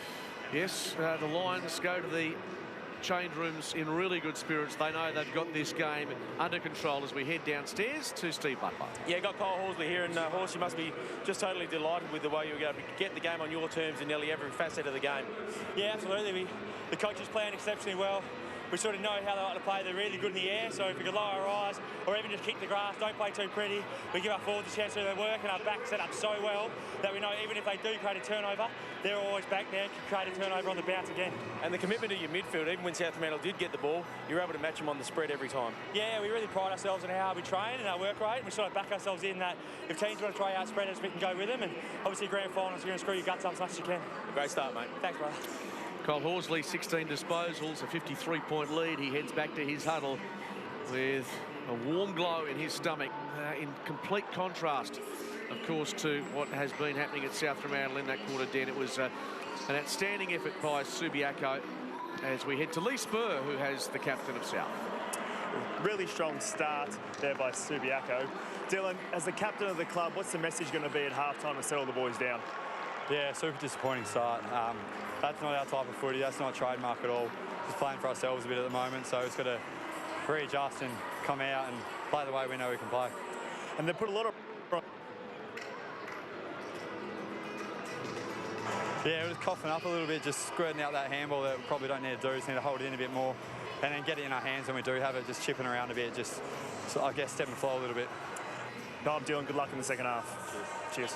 Captain of South Fremantle, Dylan Main, credit to him for putting his head up when his team is having a really tough time of it. In this grand final, they trail by 53 points. The Optus halftime show is coming up next.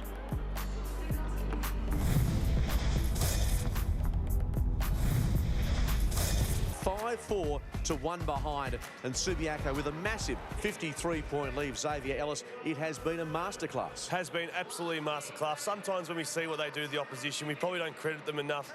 South Fremantle have been diabolical, but Subiaco have been outstanding. Horsley leading from in front. Broad's been spectacular. I think it'd be easy to name the players at Subiaco haven't been played really well. They've been something else, so dominant from start to finish. 32 inside 50s to 10.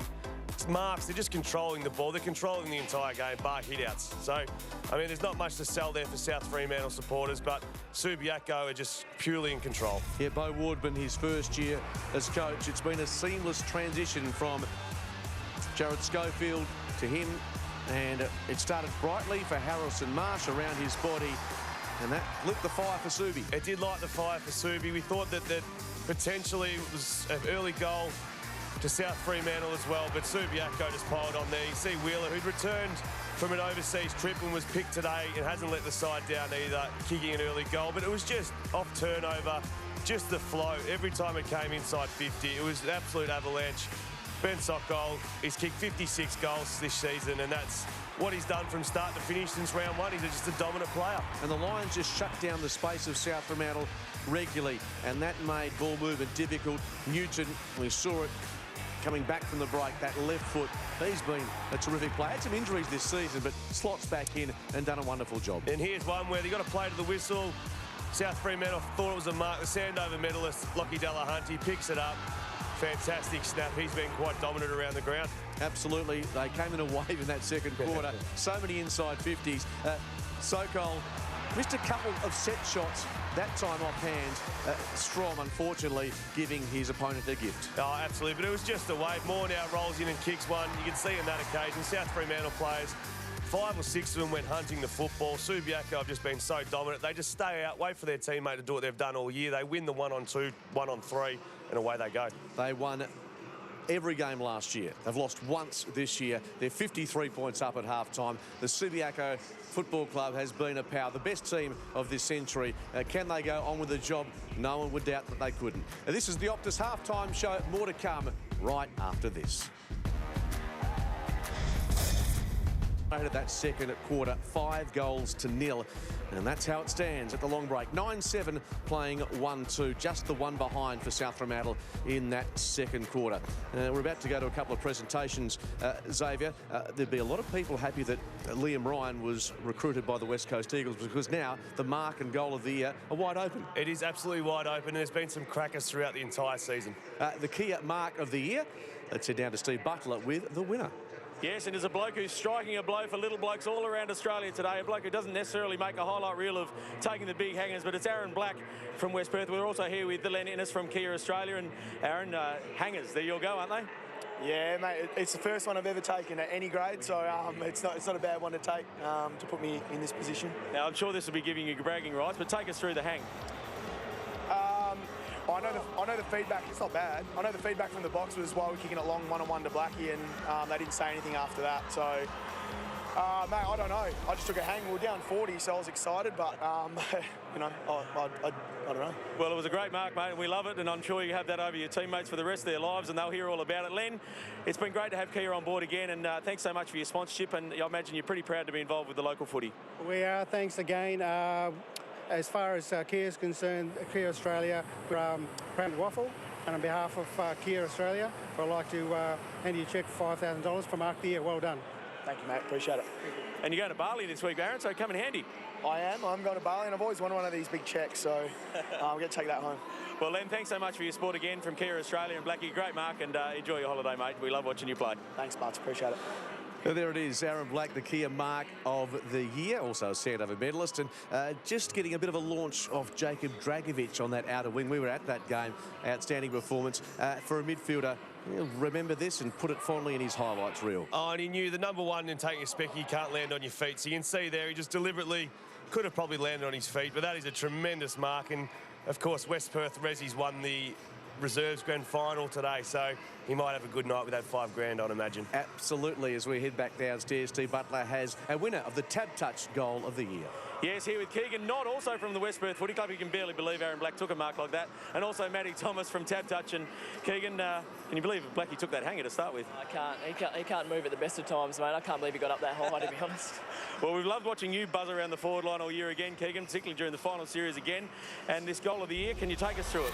Yeah, well, probably my first of only 2 touches for the game. So, yeah, later tackle there, which forwards don't really like to do, and waved the wand and provided a bit of wizardry there. So that was good, and good finish too. So very good, yeah. I can just imagine Dennis Cometti nodding his head in approval up there. That was some beautiful commentary there, Keegan, and well done. And Matt, I'd imagine Tab Touch as well, pretty proud, and you're great local sponsors of local sport all round. Yeah, that's really important for us. So as you know, Tab Touch, we're all about supporting the WA clubs, and obviously Sports Products Anonymous and football. So yeah, this is one great way that we're able to achieve that. So yeah, it's great. And you've got a big check there for Keegs. Right. There you go, King. Congratulations, mate. Awesome mark. Thanks very much. When do you spend with it? Savings. Or not. Thanks, boys, and congratulations. Not sure if I believe Keegan not there, but he does buzz around the forward line at West Perth. A terrific goal around his body. We know he kicked the go-ahead goal in that final against the West Coast Eagles. This goal, though, this is typical of what he does. I was going to say, this sums him up to a T. Broke a tackle, sold some candy, and then finished off with a beautiful snap. I wouldn't be surprised if we saw him nominated again next year. He's a very, very fantastic small forward. Not a bad day for West Perth. Aaron Black, Keegan Knott, and of course the reserves winning in dramatic fashion by 6 points earlier today in a stunning upset. Of course, part of Grand Final week has been the awarding of the Volunteer of the Year, the Optus WAFL Volunteer of the Year, and we're proud to be associated with a man from Sorrento, John Soboleski, who's got the job done. So, at the main break, it was the Carlton draft barrel time. The longest kicker out of this group, winning himself a trip for 2 to next week's AFL Grand Final at the MCG. Trevor Bartholomew, Jake Morgan, and Tyson Rowling. There's the kick, which won Tyson a trip to the MCG next week to see the Tigers take on the Giants. He's a happy man. Some of us are flying across during the week. Some are driving, Xavier, which you are doing for your radio show. Good luck. Yeah, it's going to be a long trip, but it's going to be a fun trip. There's plenty of pubs on the way I might drop into after this one. Absolutely. We wish you well on your journey. Safe travels. Earlier today, this is one side of this decider, but two absolutely thrilling grand finals in the reserves. West Perth, Dennis with a smile on his face. 9-12 to Claremont, 9-6. That was a major upset. And they celebrated that game, and still are, I'm assuming. And the Simply Energy Colts grand final, a 5-point win to Claremont over Peel Thunder, reversing the second semi-final result. Well done to the Tigers. Victory in our dress rehearsal game. How about time in possession? 61% to 39%. To this point in the game, I suppose the message at halftime from South Fremantle's coach would have been, well, let's win the second old half. That's playing that card. Every coach has used it. That's right. Third quarter underway. What can South Fremantle conjure? Delahunty, Higgins. Powell couldn't get boot to ball. Kitchen doing pretty well inside 50. Sokol was the target. South win it back. Pearson, Strom, and Noah to Zach. Off the left, Subin down the line. Good ball for the captain. Good start. Bit overlap run, 2 clean kicks. Spears a central kick just over the head of Dragovic, and that spells trouble. Delahunty lowers the eyes, gets it to Marsh. Sokol, he's always going to be a danger in that scenario. Blaine Wilson is a decorated defender, but he was given no chance. Beautiful kick too, just to advantage. When you know Sokol's strengths, you can mark it out in front, or he can, hold out like that. It was just a lovely kick to advantage side. But again, a turnover from South Fremantle going through the corridor. If you're a forward at Subiaco and you see those turnovers, your eyes light up. Already 5 shots at goal for Ben Sokol. He could be in for a massive afternoon. He now has 3. He punches the air, and the Lions have started the second half just like they finished the first. Looking for a great deal on health cover? Well, look no further. Join Bupa on eligible products and get 6 weeks free. Terms and conditions apply. Call Bupa to find out more. At Simply Energy, we're proud to be powering up the WAFL during the final series. And no matter your team's result, we're offering 40% off gas usage charges when you pay on time. Call 1-800-286-867 or find us online to switch today. That is your worst nightmare when you're a defender. You're on a forward, he's got the whole 50, and the kick's perfect. He just puts it in front, and Zave hit the nail on the head. All he had to do was hold him out, strong body work, and he kicked truly. But I don't want to see South go into their shell. That's how they need to play. Take that risky kick through the corridor, but just hit it. They need to start taking some risks. They can't just win it going down the line. They need to bring it through the corridor. And they have not been able to hit their targets often enough today to cause Subiaco any issues whatsoever. Verrier, they've started the game well.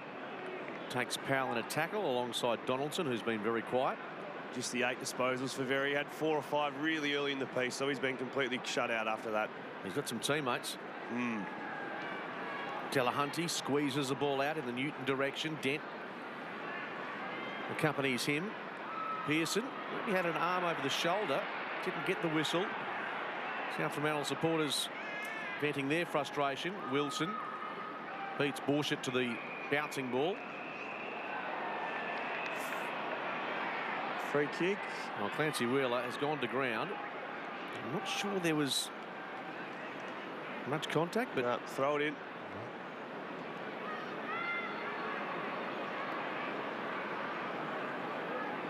Right half forward. The Lions attacking to the left of screen in this third quarter. Clark taken down by 3. Dan, through your time, have you seen a more dominant sort of 6-7 year patch through any sort of era? No, I can't remember one.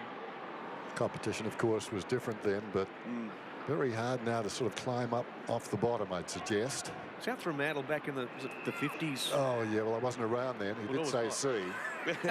I've heard about it, but even then they lost a couple along the way. And I suppose Subiaco could say the same thing. Peel knocked them off a couple of times too, but I'm not sure it's good for the competition. No, I didn't say that to preempt the fact he might have been part of that era, Dad. Just more at the history book showing that South Fremantle had that wonderful era. They did have a wonderful era, didn't they, South Fremantle?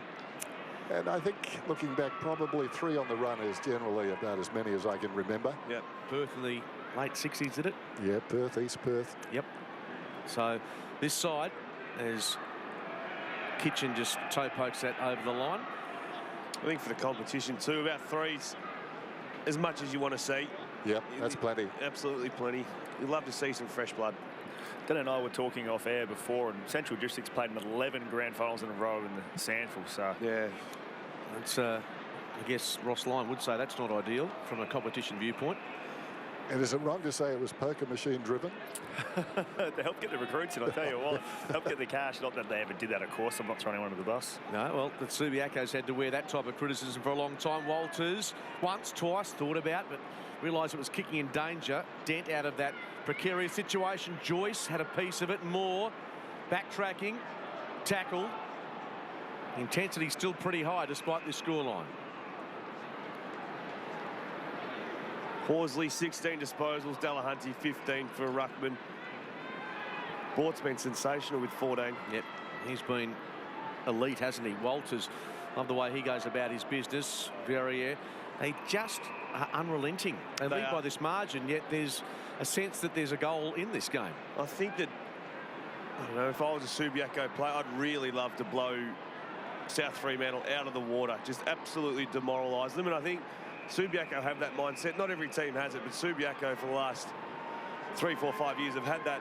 They're not going to take their foot off at any stage. They're on the throat, aren't they?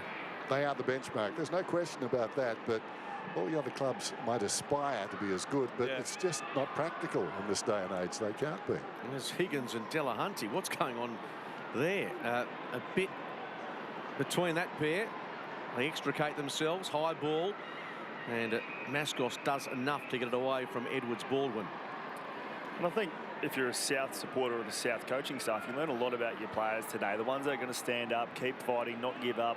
They're the ones you want to, have going forward and really build your club around. Bear in mind, no Ryan Cook, Ashton Hams, Shane Hockey, Ben Saunders, Corey DeLelio, and Matt Parker.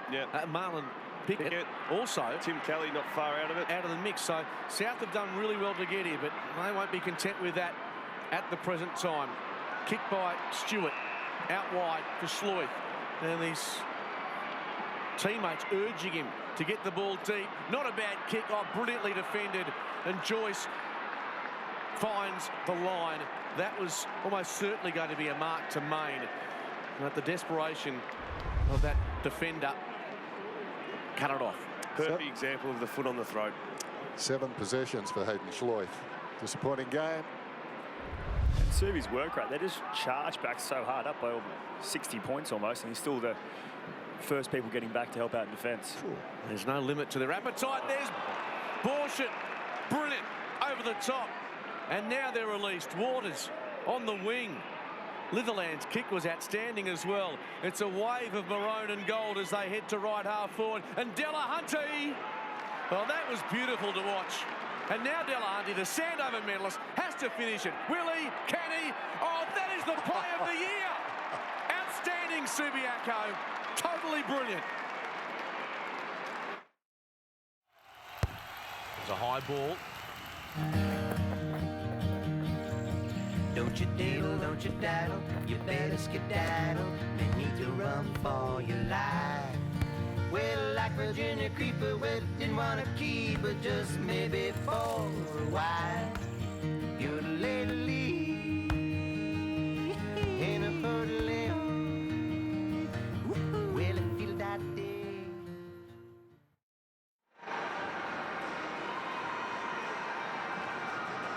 Just too good. Delahunty, Sandover medalist, 16 disposals. He's now kicked the second goal, but that play, Borshett on the half-back flank took a nice hanger, and then it was just faultless football. Every single kick was inch perfect the whole way down the field. The handballs, the work rate, that sums up the Subiaco Lions. Just a joy to watch in full flight. If you're a South Fremantle supporter, look away now because it could get even worse. Keep the TV on, by the way. McIntosh confronted, goes to ground. Just don't look. Higgins and Byron kicks just forward of the centre square. Donaldson, another fumble. He too is met solidly. Walters collected Buick in the process. Oh, back from Newton, and Stewart is laying in distress behind play. Gets a word from Litherland as well. There's absolutely no intent on relenting here from the Lions. Choice. Walters comes across from Horsley to Borchett across the face of goal. And Waters and McIntosh, the latter pretty happy to find the boundary, if indeed he does. It's a whistle, a ball up. See here. Ouch. Oh, he just got that right in the scon there, the knee. And he copped some verbal as well, Stuart, but I can tell you now that was legitimately high.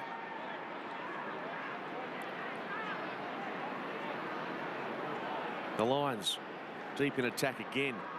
Higgins, the hit out. Byron, intercept off the left. They keep coming, and Kyle Horsley has done it again, working himself into a lather. Looking for a great deal on health cover? Well, look no further. Join Bupa on eligible products and get 6 weeks free. Terms and conditions apply. Call Bupa to find out more.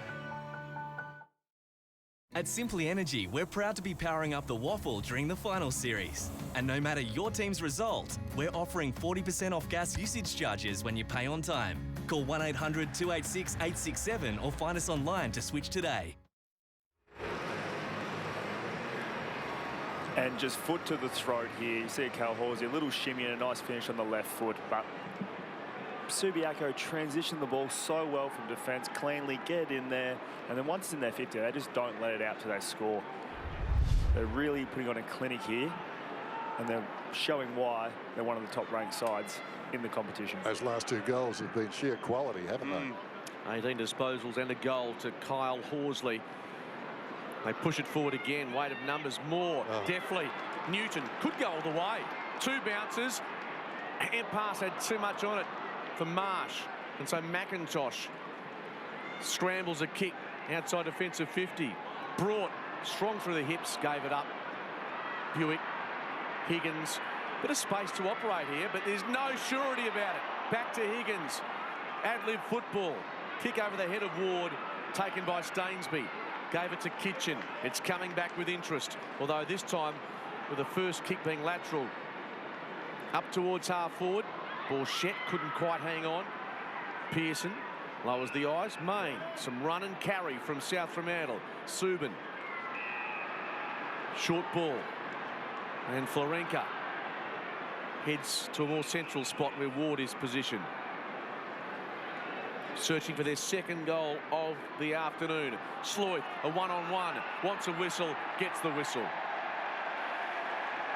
It's been a long time since Sean Buick scored a goal at that end of the ground in the opening 5 or 6 minutes, yeah. It hasn't been a goal since the opening 5 minutes of the game for South Fremantle. So, and I think Sloyd would be super disappointed with his own performance. A top-level player in this league.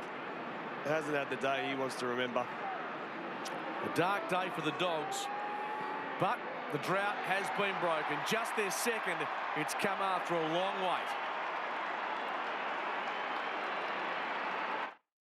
Kia prides itself on the highest quality and design, and it's these qualities that made the Stinger WA's Car of the Year, as voted by the motoring experts at the West Australian. Outside, it's a sleek Gran Turismo. Inside, it's a premium luxury sedan.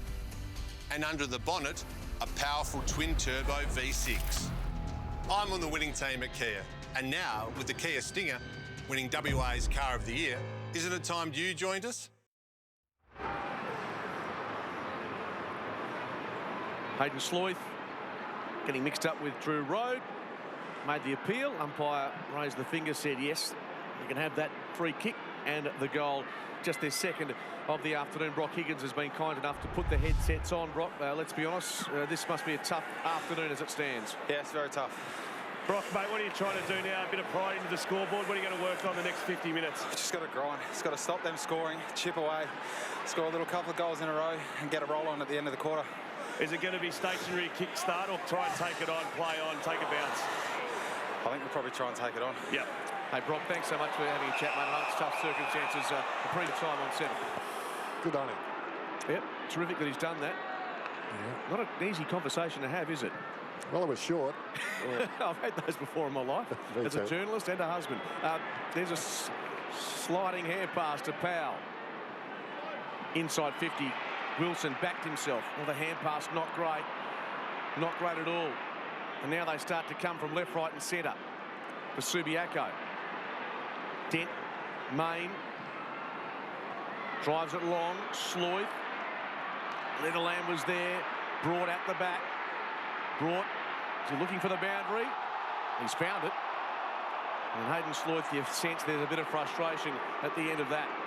Yeah, absolutely. At full forward, he can play forward very well, but Subiaco managed to fold back so well. So even then, when you think you got your opponent slightly on toast, they come from everywhere. Wheeler beaten to it there by Main. And South trying desperately, as Brock Eakins suggested, just to win a few of these contests. That kick inside 50 was to even numbers, but it was brought to work rate. Left his South player behind and got over and helped out. He did brilliantly. He's having a fantastic game, Broad. And along with a few other Subiaco players having a great game. It'd be tough trying to pick the medal today, I reckon, Skeet. Absolutely.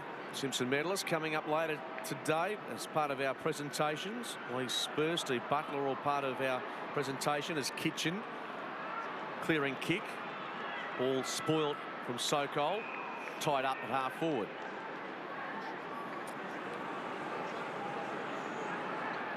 It's interesting when you lose a final, as it appears South do like this, in such emphatic fashion.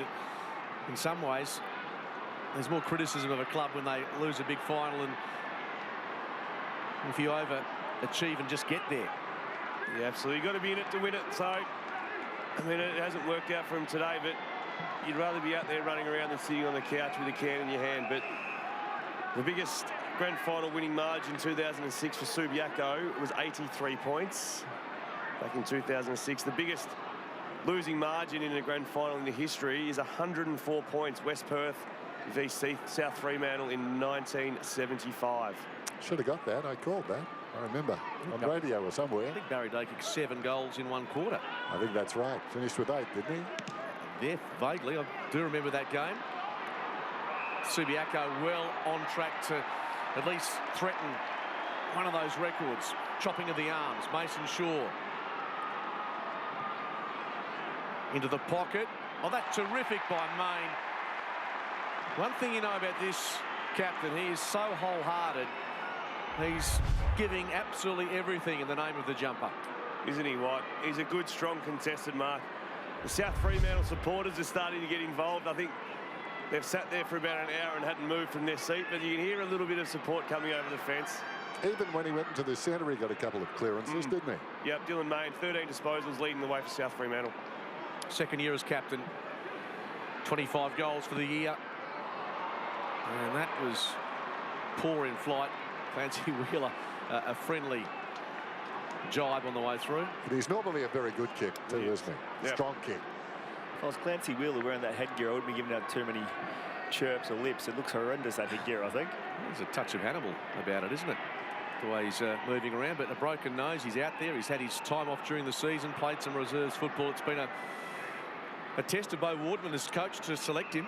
Caught the Ashes too. It's been an all-round successful season for him. He's seen Steve Smith at his best, and now he comes back to be part of this, the best team of this century in the WAFL. And who's to know when this dynasty will stop? And there's enough fresh blood in this side too that haven't played all the way through, that they want more and more and more, and it's going to be hard to match again next year. Frightening. Main in the ruck, but Delahunty, clever use of the body. Horsley, terrific inside hand pass to Joyce, just buying some time. Now he gets that support required. Powell, just too low for Sokol. Still a live ball. Marsh couldn't drag it in. Ends up with strong, oh dear. Some real elevation with that kick. Main made it look better than what it was. They streamed through the middle. Some good run and carry now. Donaldson brought the man to watch out for. Kept his cool. Gave it to Stainsby, and Subiaco see out the danger to Clark, as they often do.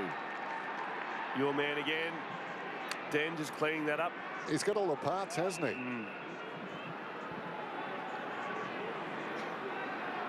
Up to the wing, Buick. Oh, beautifully kept alive. Moore takes the bounce, and that was fatal. Terrific chase. That's Dent. Came off on a stretcher last week. Yes, Josh Collard was a player who missed out this week after injuring the ACL. So a bit of heartbreak for him in grand final week.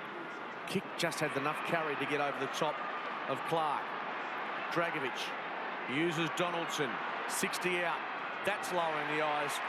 And they find some space to operate. This time Stewart, from about 45 metres, gets a gilt-edged chance. They're just finding the outnumber at the moment, South, the last sort of 3 or 4 minutes, getting that overlap, run and handball. Although we're speaking so advantageously about Subiaco keeping the foot to the throat, maybe they're just sort of taking it off a little bit here, and that's why South are getting some run. Big run down tackle at that end. It was open at that end, big tackle, and then back they came. Yeah, human nature to perhaps have a look at the scoreboard and realise the job is essentially done.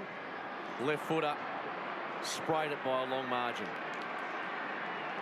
You sound patronising too when you say something nice about South Fremantle, don't you? Yeah. You know, it's a tricky spot to be in. I think the scoreboard says everything about today. And I'm not sure any other team in the WAFL. Oh no, it would have been the same result. Would have been spared. Advantage will be paid here. Walters. McIntosh sweating on that tackle. I'm not sure how many players they'll actually lose, Subiaco, from this. I'm told Kyle Horsley will play on. There might be 1 or 2. Clancy Wheeler. They've got a couple of players who've been around a long time, but can't see a dramatic demise, Dan. No. And I would think if there was an amalgamation between a couple of the other top clubs, they still couldn't beat Subi. Oh, a state league team wouldn't beat them. No. Interesting, isn't it? How about the Gold Coast? Yeah, interesting. More on the wing. Stewie G will be watching this. He'll be on the phone. Challenge match. Kick almost intercepted by Dent, and he couldn't quite grab that bouncing ball, much to his despair. That's the key, though, with having a dynasty, is you don't lose a lot of players. You keep those really quality players, and for one reason or another, Subiaco's top players just haven't seemed to be picked up a lot in the AFL system over the last few years, and they've also developed that talent from underneath to go with it. And the history is a selling point. Yeah, if you want to win a grand final, you want to play in grand finals, it's a bit like Hawthorn and Clarkson there for a long period of time in the AFL when they target a lot of free agents. It's a good way to get players into your footy club success, but they've picked players that weren't dominating at previous WAFL clubs or weren't dominating in different states, so they've definitely got a good system. Not a bad stepping stone for a player to get back into the AFL system, and that's been proven a couple of times. Josh DeLuca, one of those this year. Zach Clark last year. There's a reputation which goes with Subiaco in this competition. Nearing the 23rd minute mark of this third quarter. 12 goals to 2. Margin too much for South Fremantle to bear. Donaldson. Clever spin. Chopped off.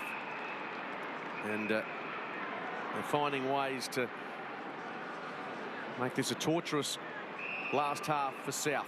I think if you do recruit a Subiaco player, you know he's been very well schooled. It's just hard to get him out. Stainsby. Not terrific for Sokol. Strong. Waste no time. Across to Stewart. Wheels and goes. A good ball. Big Brock. What can he do? Just got out of position. And Rode with the mobility under those circumstances to beat his opponent, get it to Clark, and sent it wider still to Horsley, who moves up to 21 disposals. 5th flag coming up for him. Fantastic. 3 times he's been runner-up to Sandover, which there's been a slight asterisk next to his name because I think he deserves one. He's such a good player. He works so hard. He epitomises absolutely everything the Subiaco Lions have become. And he was, sorry, I was just going to say, he was stiff with his AFL career too. Absolutely. When he bit his knee. So too is that man Marsh, who knocks it towards Borchette. Releases, gets it to Edwards-Baldwin. Backtracking, thought about giving it. Now to Horsley. Off a step. There's two to choose from. Moore was there, but the Bernie Nala medalist says, hey, this is my area. What a lovely kick. The man who's at 28, or 23 disposal, sorry, kicks it to the bloke who's kicked 3 goals, 3 back, kick his 4th. There could be 2 favourites there for the Simpson medal. Certainly in discussion. Big week also for Ben Sokol. The Sandover awarded one of the great achievements in WAFL footy, being coached recently by the great Austin Robertson as well. So it's a reasonable reason why he's kicking them just like that. The party continues for the rampaging Lions. There's a high ball. Don't you diddle, don't you daddle, you better skedaddle. May need to run for your life. Well, like Virginia Creeper, well, didn't want to keep her, just maybe for a while. You're the lady in a hurdle. Well, I feel that day.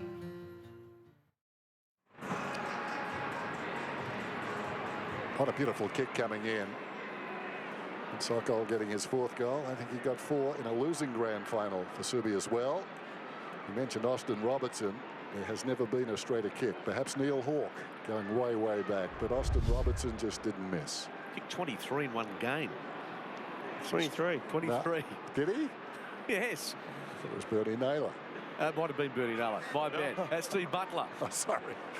Well, it hasn't been a great day for South Fremantle, but it's a good day for one of their boys, Marlion Pickett, the best on ground in the VFL Grand Final today. He might have started the year with the Bulldogs. He might end it in a Grand Final with Richmond next Saturday. He won the Norm Goss medal today in a 3-point win over Williamstown. So a great day for Marlion Pickett, and we'll cross our fingers for him for later in the week. How would that be? A debutant in an AFL Grand Final. Call me mad. I'd play him. I think he's brilliant. They've left a couple of players out, Richmond, including Ross, who has been held over. Sydney Stack played today as well, but Ross was left out. You know, there's Jack Graham and Nathan Broad also being troubled. Apologies, by the way, to Bernie Naylor, 23. That's right. I did the Sandover on Monday, and that's where the 23 came into my head. And Austin Robertson, we were talking about him at the same time. But he was, as you say, one of the great forwards of... Yep, the drop punt was his kick of choice. Just a great of Western Australian footy.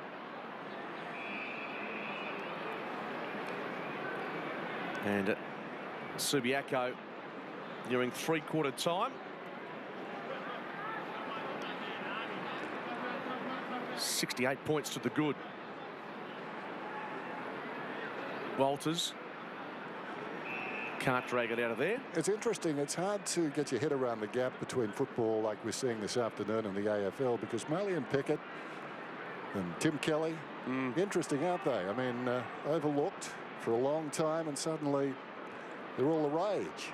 Especially Pickett, for example, just to get that opportunity through the mid-season draft, it just would be an opportunity of his life. He wouldn't have missed the draft, obviously, seen Tim Kelly perform at such a level, and I honestly can't split them too much from what we used to watch and call and play against. I think Pickett's not that far from what Tim Kelly is or could be.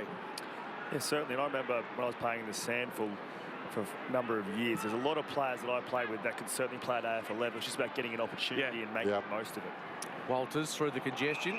Bit of fortune attached to that. Edwards-Baldwin takes it. Here's Brought, well positioned. A juggler opposed to Main. Just on Austin Robertson, Dan. How about that?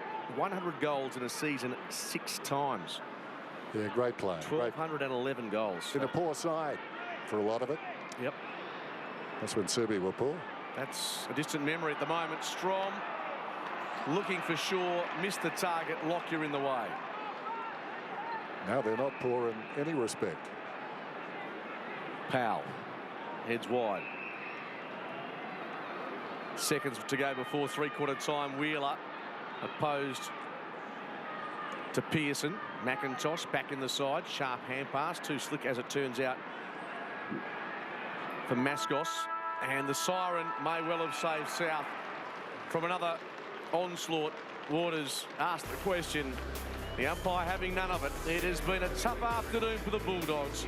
Subiaco just 1 quarter away from completing back-to-back premierships as part of Optus 2019 WAFL season.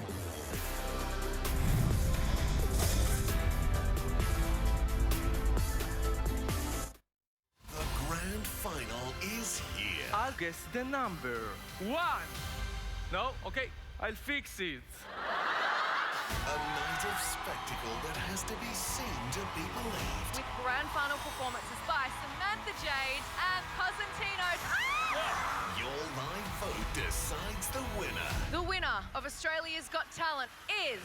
The Australia's Got Talent Grand Final. Tonight at 7 on 7. Rover and I do everything together. He's reliable and never lets me down. Rover, you're my best mate. Rover, a gardener's best friend. Hola! Some rides are better than others. Compare your usual rideshare app with Ola. When it comes to the number of cars, they've both got heaps. Probably the same drivers too. Same so far. But when you arrive, why pay the usual when Ola works out way cheaper? And with Ola, drivers keep more of the fare, so they want your ride. Need a ride? Download the Ola app and get 50% off rides for the first 2 weeks. Hola! Same, but better. It's Tyre Power's big footy final sale. Family car tyres from just $95. Get the power! Performance tyres from only $109. Get the power. Also during Tyre Power's big footy final sale, buy 3 Toyo Proxy C100 Plus or Proxy C100 Plus SUV tyres and get one free. Ask in store for details. It's Tyre Power's big footy final sale. Tyre Power Footy Final Sale. Catalogue online now. Nurofen Advanced liquid capsules are released rapidly and absorbed faster into the bloodstream than standard Nurofen. For fast pain relief, use Nurofen Advanced liquid capsules. Unleash the speed of liquid. Should we order... Did somebody say menu log? Did somebody say menu log? It's time to get set for summer. Now's the time to create the perfect outdoor area with a pergola, patio or deck from Australian Outdoor Living. And for a limited time, you'll get up to 20% off. Custom built for your needs, so you can entertain friends and family outdoors. Sit back, relax and enjoy the warm weather. Make it the best summer yet with the perfect outdoor area from Australian Outdoor Living. Australian Outdoor Living. The greatest garden in the street. They know it, you mow it. With the Honda Buffalo. Easy to start, built tough, with a powerful new engine, plus most safe control. The all-new Honda Buffalo. Greatness in your garden. Tonight in 7 News, one of WA's most dangerous sex offenders back in court. How Edward Latimer breached bail again. The hunt for a seasoned SKP across Perth, and America's Mars mission gets a $150 million Aussie boost. Nobody knows news like 7.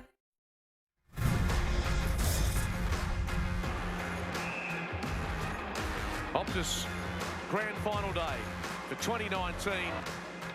Ben Sokol and his Subiaco teammates have enjoyed every moment of it. Sokol with 4 goals to his name. Kyle Horsley keeps on doing it. Just 30 minutes away from his 5th premiership at this level. 3/4 time, a 4-goal to 1 turn.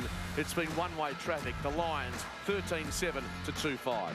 Yeah, you can see there it was meant to be a worm, that mark, but it looks like a cliff face, unfortunately, for South Fremantle. Inside 50's dominant. Hit-outs have sort of been irrelevant. Higgins has been dominating them, but it's around the ball, the work that the midfielders have done in their defence. They're just playing like such a unit. It's actually really inspiring to watch. They have been something unusually so good in a grand final. Yeah, terrific work. Subiaco Clancy Wheeler getting the head gear back on after that broken nose as he relishes what has been another outstanding performance. Steve Butler, you with a man who's about half an hour away from a premiership as a league coach. Yeah, I think that it won't be in his mind just yet, but Bo, your team's been pretty ruthless all year, and they're ruthless again today. You must be very proud of that. Oh yeah, for 3 quarters I think we've been competitive and showing the brand that we want to play. We've got to finish it off. Obviously be really nice to win the quarter and then I suppose celebrate afterwards. How are you feeling right now? You've got a big lead. You might get a chance to celebrate it early if this keeps coming on. Oh look, South Fremantle, to their credit, they had most of the running in that quarter, and I suppose they're capable of kicking multiple goals, so that was the message at that break, just to make sure that we really continue to work, finish off the game the way that we've played all season, and if we can execute that, then we'll come away happy. Go and enjoy this last quarter, mate. No worries. Thanks, Steve. Cheers. Good on, Bo, too. Okay, for us, just what can we get out of this quarter now? Let's just give everything we got, keep moving, keep our run going, keep the fidget spinner running. All we can do is take our chances, okay? Make sure we're still talking to our mids. Use the usual, drop the eyes, use that first when we can. But like I said, if they're going to wheel and go, we've got to make sure we have someone at the foot, okay, prepared to come at them. Use the usual, take our opportunities, that's all it is now. Yeah, that was just a few minutes ago, the booper sounds of the game. I enjoy the fact the South Fremantle huddle's still showing some energy.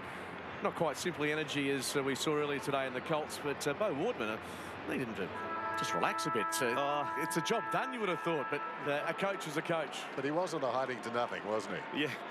I mean, he says that he's going to enjoy the last quarter and celebrate, and then it comes across a little bit disrespectful, I suppose. But you sit there without using the phone once this quarter, I'd imagine. Yeah, you make a very good point, Dan. After being unbeaten last year, Jared Schofield, Bo Wardman, pretty tough to come in and do what he's done, but it's a task almost completed. Road with some dash out of defence. Up to the 50. Wheeler goes to ground. Dent, the shrug off.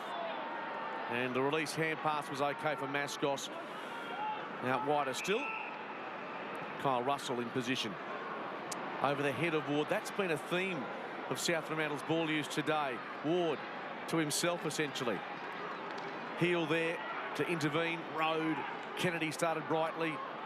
Back to Horsley. In turn to Newton. Sidestep around Russell. Inside 50. And how's that? Sokol in the right spot. Russell had to stick that tackle. Yeah. Had him dead to rights. They've broken a lot of tackles today, Subiaco, though, so he's not alone. No. He's got a few compadres with him. Having a shot for his 5th of the afternoon. Ben Sokol. There's been lots of supply. He could well have 6 or 7 next to his name. But as it stands, he'll take 5.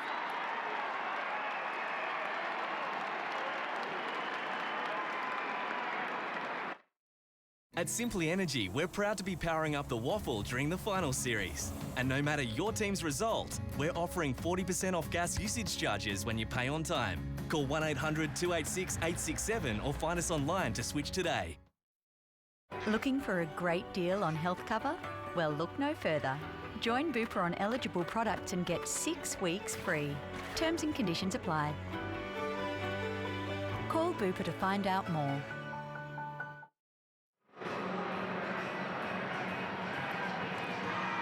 A missed tackle and then a bit of a wobbly old ball in, but Sokol leading at the footy, charging out, playing with confidence, goes back and kicks Trilling, kicks his 5th, and his highest goal scoring is 7 goals 2. We'll go down to Steve Butler on the boundary with a Bupa injury update. Yeah, I didn't see what Hayden Kennedy did, but he's got a pretty sore left ankle. He came off limping and he's getting some treatment there on the bench now, but he's been pretty good today. I'm not sure it'll feel too bad in about half an hour. Good point. Started really well. Kennedy has 11 possessions next to his name. Instrumental in just holding South at bay in that first quarter as the margin widens.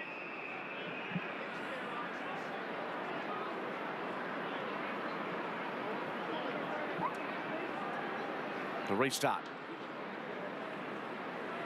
Horsley again. Subin over the top. I just see it's the big fist here from Brock Higgins. He's got his hand to it all day, but just get it going your way. Surge it forward and just try and create some spark for the South team. He does just that, but the ball ricochets into Subin. Brock gets involved again. Verrier, Dent over the top to Donaldson. Asks something of Verrier, who has Waters for company. Important hand in there. Horsley frees the arms. Joyce. He's been terrific again today. It hasn't been a weak link, to be honest with you. When you try and think of a nice chain of footy coming from South Fremantle, it's hard to think of one, isn't it? No, it's been few and far between. And Subiaco can take much of the credit for that. Clark, Wheeler, sweeping ball for Marsh. Unguarded goal square, just requires the bounce, and the rest is history.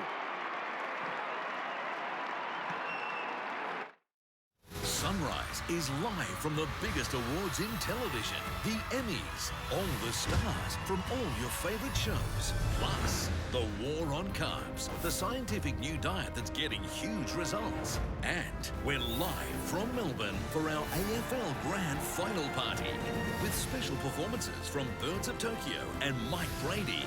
And you can't miss our massive Grand Final ticket giveaway. Only on Sunrise this week. We just spoke about not seeing a South Fremantle flow of play, but Subiaco, we've seen that all day. Marsh has now kicked his second goal. He kicked the first of the game. And there's his second there. Lovely handball by Wheeler into open space. They've been so crisp by hand today. And gee whiz, they keep going on. Could be triple figures if they really decide to go for broke in the last quarter. Dragovic across his body. Pearson caught behind. Heel did terrifically well. Gave it up, though, in the end for Donaldson. Off the outside of his boot. Gathered. Across to Subin. It's away from Stainsby. And good delivery for Hayden Sloyth. Well, 104, that's the number you want to avoid. Biggest losing margin in WAFL history. Hayden Sloyth, a noted goal kicker, but his numbers have been down today. Just the 9 disposals. And just their third goal, potentially off this kick. Always starting off to the right.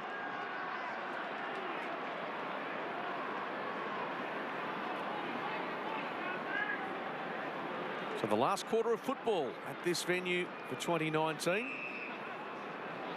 Cast your mind back 12 months. Subiaco winning the first ever WAFL decider here against West Perth. We have the preliminary final between the West Coast Eagles and Melbourne. A little more subdued this year. Start to wonder maybe Sloyth might have a slight injury or something. I don't even remember him at many stoppages. I know after half time he'd gone forward to try and create a goal, but can't remember him hitting any stoppages too hard and being in amongst it. Today, maybe he's just had an absolutely off day, but I just haven't seen him play his normal role. You'd think as well with Higgins getting his hand to the ball so much, he'd get on the move from the stoppage, maybe over the back, try and give him a bit of spark. But I reckon you're on the money there, Zaid. You picked something up. Subiaco so good at stifling opposition sides. That could be an element as well. Verrier's kick was smothered. Malters gave it up for Byron and gets the support from Russell through the middle. McIntosh. Main the target. Leatherland just did enough. Ooh. And Marsh collects cleanly. Opens up now for Delahunty. He's got runners out wide. Heads in that direction now. Sokol back to Delahunty.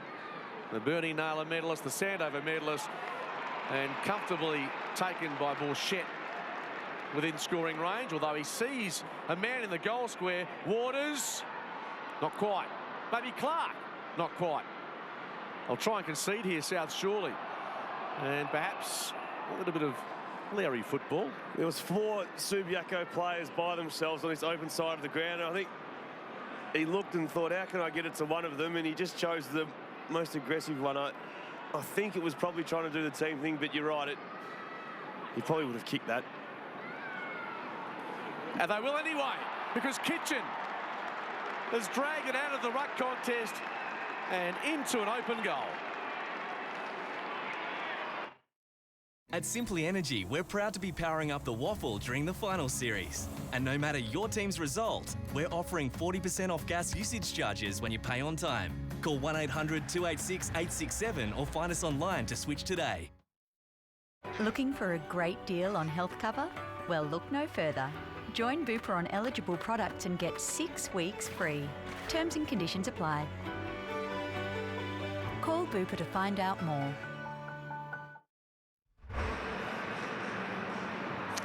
A little too easy. Lee Kitchen doesn't kick too many goals. 10 individual goal scorers now for Subi this afternoon. And he loved that one. Point blank range. An absolute gift. Sharked the tap, didn't he? Just read Brock Higgins' tap on the move with pace. That should really never happen that close to goal. Should it's over. No, not that close. It's a difficult spot for Higgins to be because he obviously can't get it through on the full. But they need more than that. Higgins still working tirelessly. Sends it inside 50. All knocked away by Stainsbury. Did really well. Young man onto the wing and beyond now. Horsley, disposal 26. Not much carrying that kick. Waters was the player that it was designated for. He's trapped between a couple of Bulldogs. Not his best kick, Horsley, but 26 disposals, 10 tackles and a goal, operating at 77% efficiency. It's been a very, very big day. At the 50, Subiaco continue to push Higgins. Ball fisted over the line. We talk about their stars, but they've got some good role players too, haven't they? Lockyer in particular. So steady back there, wins so many one-on-ones, and that time just playing the percentages, getting it out of bounds. He just knows where to stand all the time. He's very good at that. Higgins and Delahunty. Newton out the back. Scrambles a kick. Ill-directed. Could be 50 almost. Not quite. No, Mascos wastes no time in any case. Across to Russell. Back inside the middle for Renka. And there's an advantage paid here because South Fremantle player was put down. McIntosh gets it out to Verrier. Stagnant forward line. Shaw not offering any movement. Now he heads to a more central position. He's tried hard, Subin, today.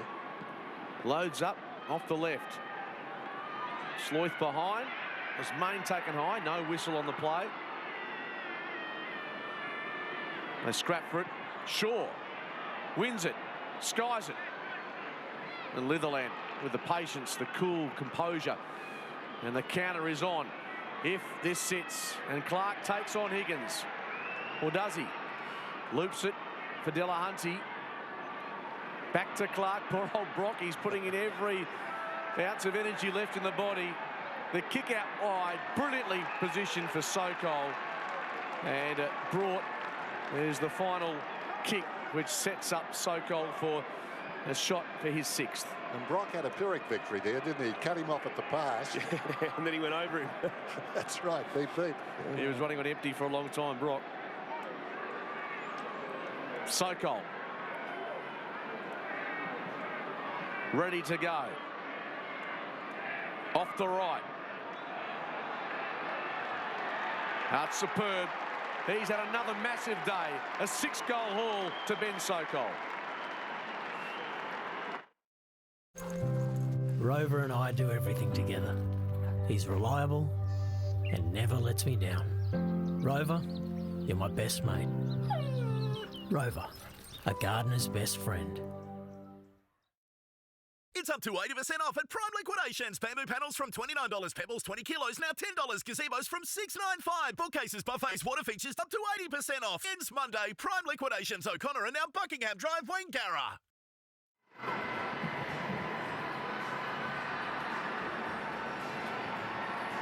Sokol coming in for his 6th goal, kicks it straight through truly. He has been absolutely phenomenal today, like the whole Subiaco team. He's had 10 scoring shots. He should have 7 or 8. Yeah, really. He missed that one early. Not to be, but that margin continues to creep closer to triple figures. Horsley, another touch. Dent going back over his head. Wheeler. And Mascos turns and sends it inside the centre square. Subin. Bouncing ball. Accommodates Main. Hayden. A little off balance when he kicked that. Nudge came from behind. Pearson, the recipient of a loose ball. A scrambler. It's touched in flight. Really difficult for Lockyer. Donaldson worried out of it by Litherland. Clever by Lockyer.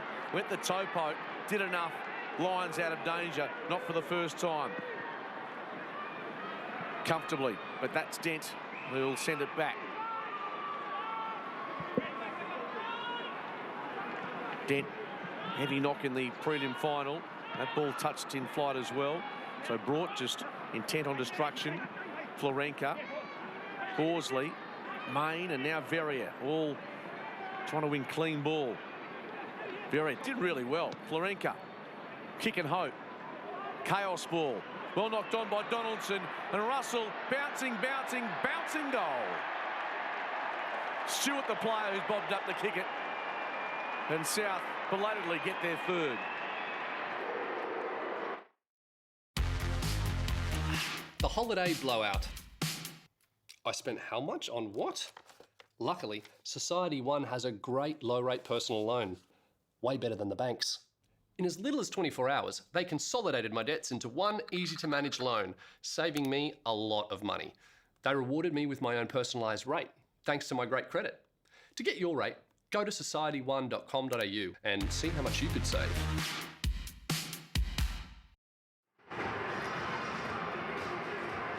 Nothing pretty about this goal.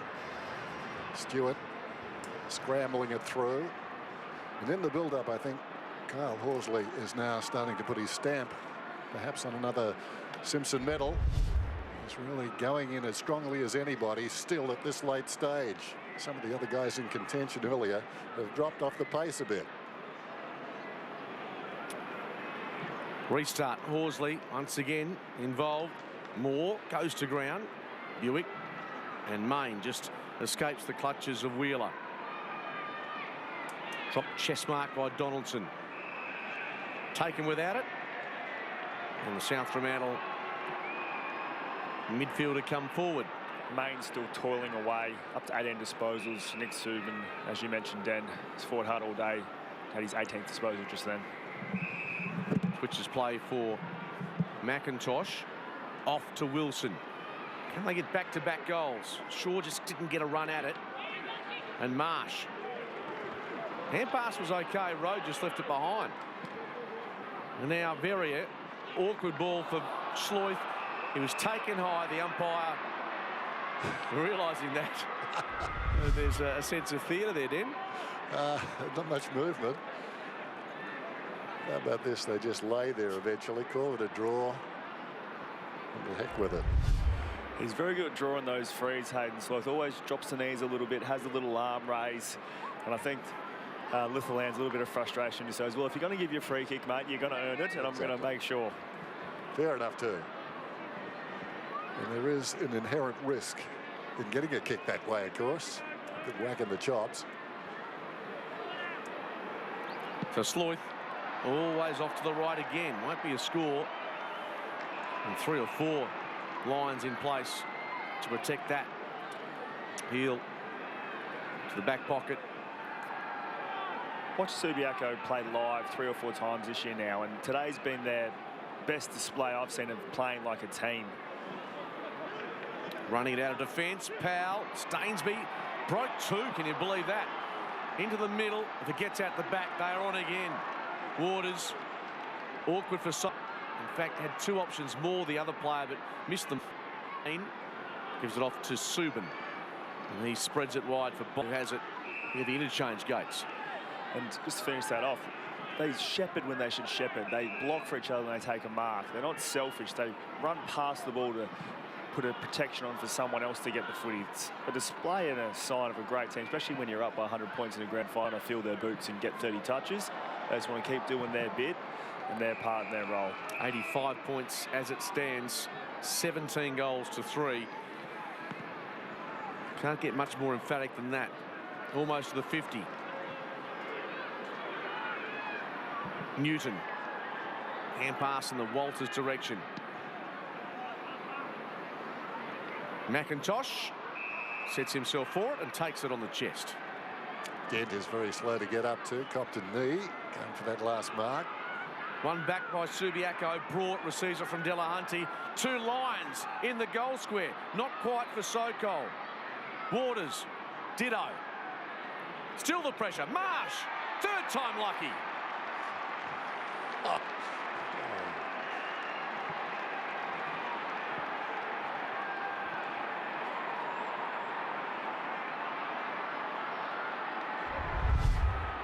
So just having a look at, was it this touched? Was it a behind?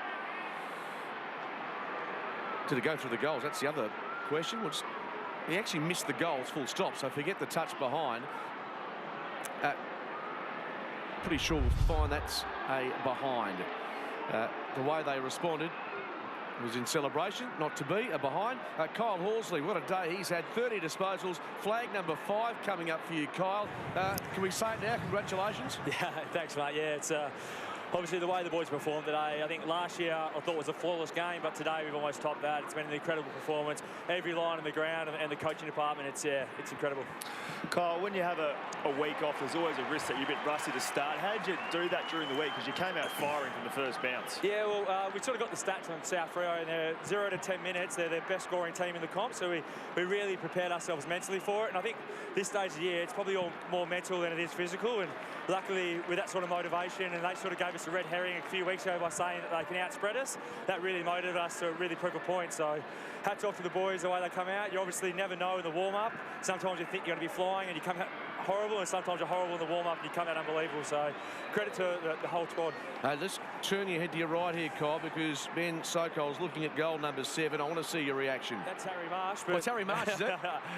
What people don't know is Harry actually did a high ankle sprain during the week, Sunday session, and honestly, I didn't think he'd play. It was sort of the end of the Sunday hit out, and it was one of them things that ripped the heart out of the group for a while. But to his credit, he's done everything he can. I think he's been in the ice bath 50 times this week, and to come out and play the way he's done is a Herculean effort, and hats off to him. It's been absolutely incredible. Hey, last one, runner-up in a Sandover, mate. You'll take the premiership, I'm sure. Absolutely, mate. That's why you're playing. Obviously, to see Lachlan win it, he's dominated the comp this year. I was actually surprised I got so many votes. And then at the end, I thought, oh, that's stiff, second again. But obviously, Della to win it, I thought he'd be a clear winner. And yeah, he's an incredible player, and probably missed his opportunity at the higher level. But you know, hopefully Ben Sokol gets that. Kyle, congratulations. Well done. Enjoy the remaining moments of this grand final. Thanks, gents. Kyle Horsley in a chatty mood, as you would be when your team leads by this sort of margin. Harrison Marsh, interesting player too. A couple of goals today. Had a chance to kick a 3rd moments ago. Normally played as a defender this year. Certainly at Sydney he did as well, but he slotted in very well down there today. Joyce receives it from Kennedy, so he too can hit the scoreboard. Already with a goal next to his name, but he decides to send this to the pocket, and Marsh has been another option wearing the red boots this afternoon. He gets an opportunity from the other pocket. Grandson of Ray Sorrell, dual Sandover medalist, and he's in the Australian Football Hall of Fame, so good pedigree there.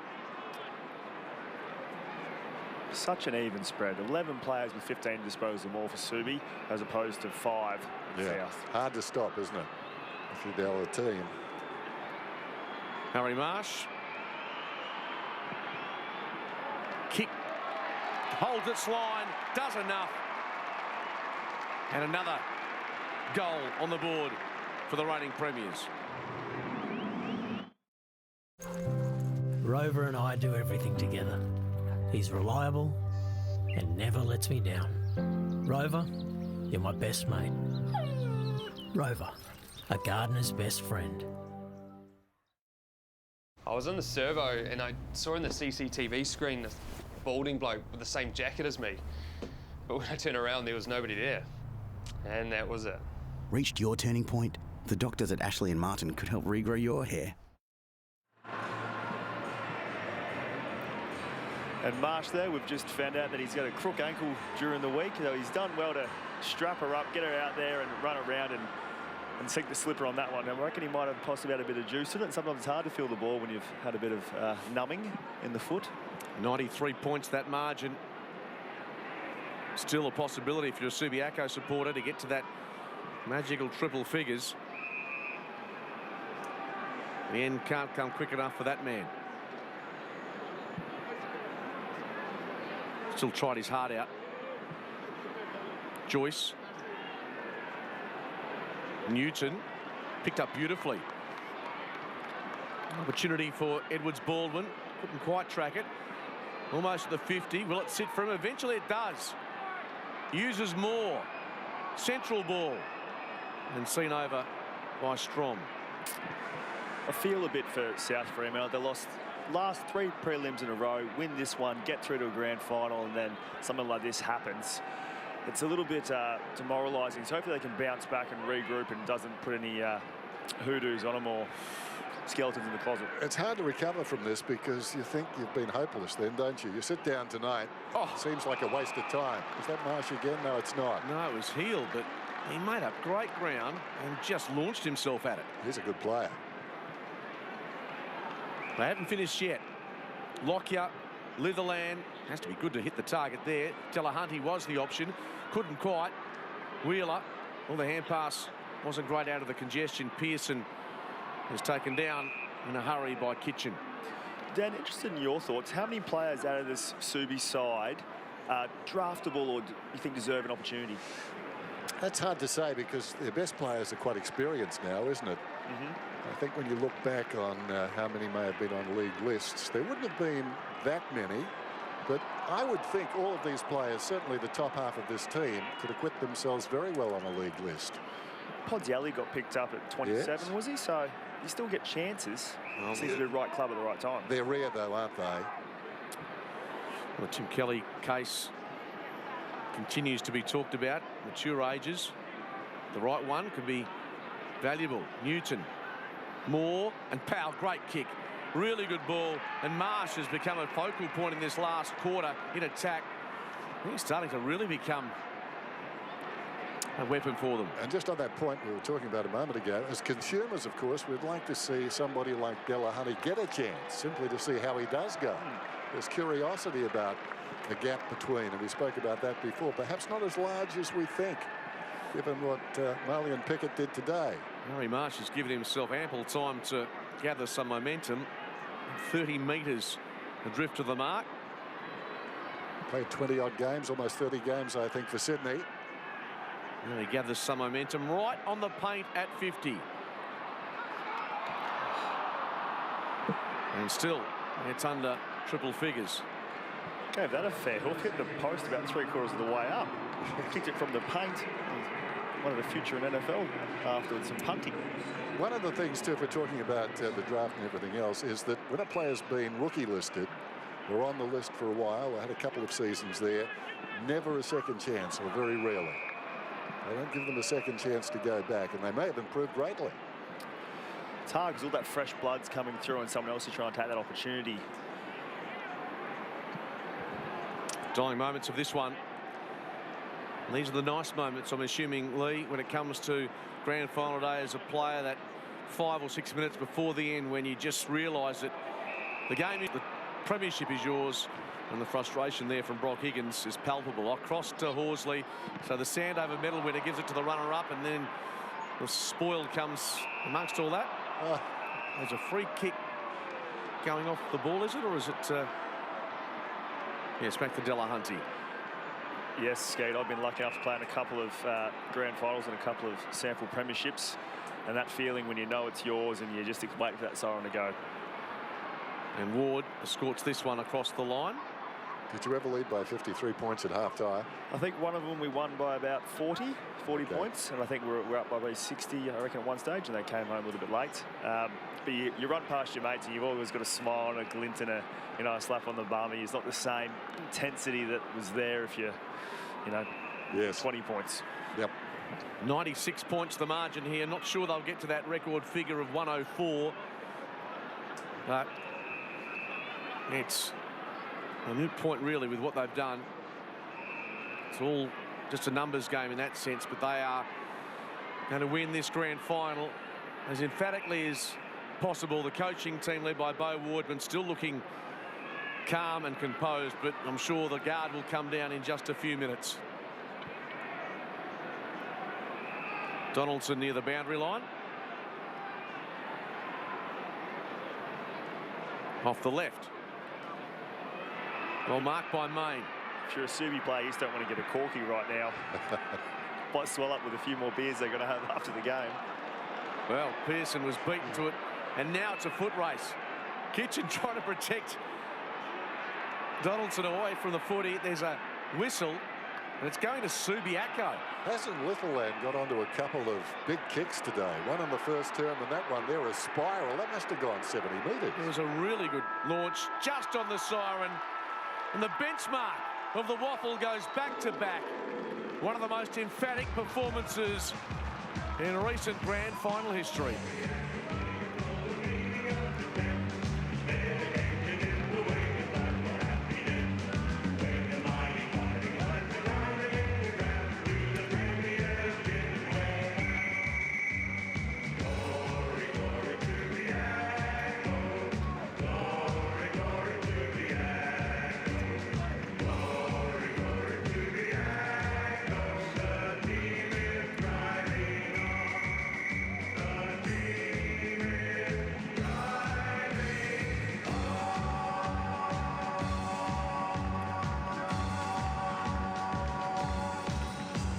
Subiaco's biggest ever grand final win, 96 points, back-to-back flags.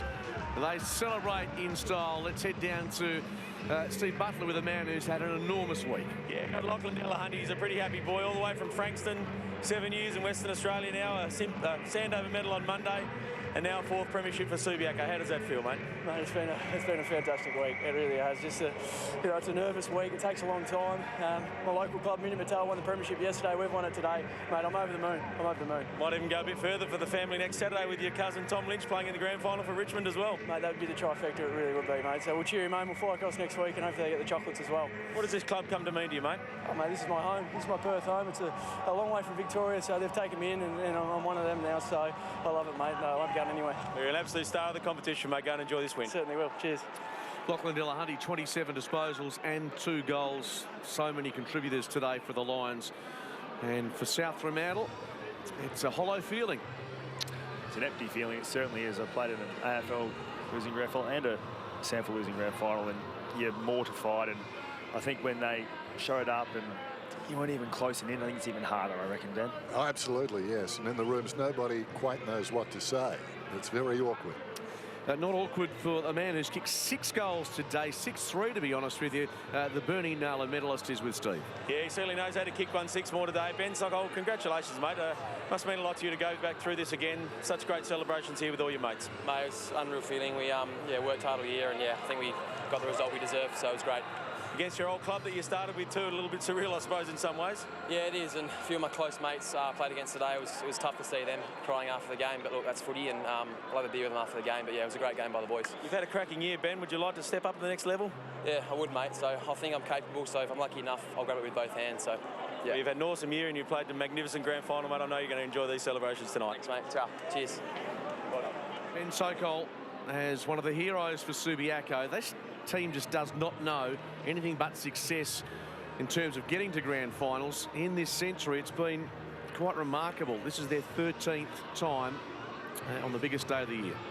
Well, they've won 15 premierships now, haven't they? 15? Yep, and this is their 8th of this century. So that being said, they're a powerhouse of this competition. Let's go back to Steve amongst the celebrations. I've got Boy Wardman here and Bo. I know it's probably not the easiest job to step into following Jarrett Schofield, this great club, but gee, you've done a magnificent job, mate. Oh, full credit goes to the players, our support staff, to carry on, I suppose, Jarrett's legacy, but for the players to do it in their own right, it was outstanding. I suppose the performance today, probably a little bit unexpected, but just the whole way that they've carried themselves all year has been outstanding. As we said earlier, you umpired a Colts grand final, you coached a Colts premiership last year, and you are as a league premiership coach, mate. What does that mean to you personally? I suppose, yeah, it's a bit surreal at the moment, a little bit. A lot of hard work goes into it by myself, but the other coaches, I suppose I'll probably enjoy it a little bit tonight once it all starts to sink in. But can't be more right for the boys. Well, great legacy this club is building. You've helped it this year. Well done, mate. Go and enjoy it. Much appreciated. Thanks, Steve. Cheers. Congratulations, Bo Wardman. Apologies for the audio issues there. A bit like South Fremantle's performance. Didn't quite hit the right notes today, Dan. No, far from it. I think that Kyle Horsley will win the Simpson medal, his second too. I wouldn't be at all surprised. We'll get that announcement very shortly. I like the game of Brought. We talked about that during the game. And also Walters. I thought he played a pretty handsome role too. Litherland in defence was good as well, but they go right down. They bat so deep, don't they, Sydney? Or rather, Subiaco. The team of the WAFL, the Kyle Horsley marks are out. And the celebrations have begun. A 96-point victory to the Lions. Back for the presentations. Right. 8 celebrities will compete, but there can only be one baby. Get down and do it. Right. I don't feel sexy. When you become a mum, you feel like a part of yourself shuts down. That part of you that is just for you. See Jessica Rowe like you've never seen her before. It's the dance spectacular of the year. The Real Dirty Dancing starts next Monday, 7:30 on 7. The essentials range from New Choice Homes. Choose more designs, choose a low starting price, choose more inclusions, and for a limited time get even more with a $10,000 bonus. Choose more. The essentials range from New Choice Homes, part of the Spadaccini Group.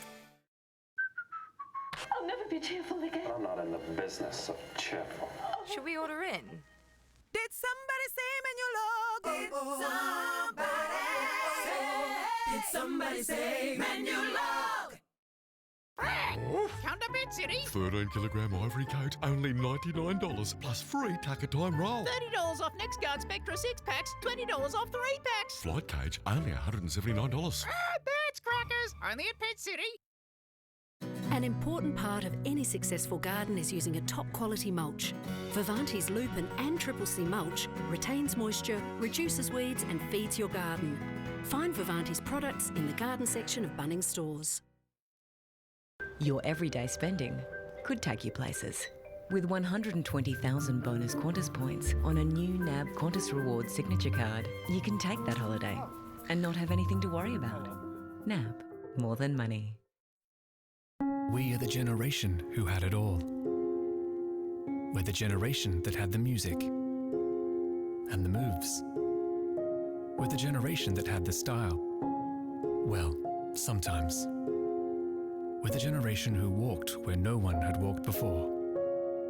Like no one had walked before. And boy, did we know how to fly. We're the generation who found time for our children. We're the generation that had a dream and broke down walls. We came together to feed the world's children. We came together to protect them. And in this dangerous world, we have to carry on saving them, protecting them, caring for them, even when we're gone. If we remember UNICEF in our will, we'll remember the children who desperately need our help. And we'll be the generation who left a safer world for children. Now we can switch scents from apple to water lily. Funky, isn't it? Yes, but there's a breath way. New Scent Switch, a scent of green apples that with every flush transforms into water lily scent. Scent Switch, only from Breath. Wake up, get up, it's a beautiful morning. Wake up, get up, it's a beautiful day. Wake up, get up, it's a beautiful morning. Shining bright for you and me. The King Living Spring Sale is on now. The Jasper from $3,990, built around an engineered steel frame for long-lasting, luxurious personal comfort. Hurry, sale on now. Visit King Living today.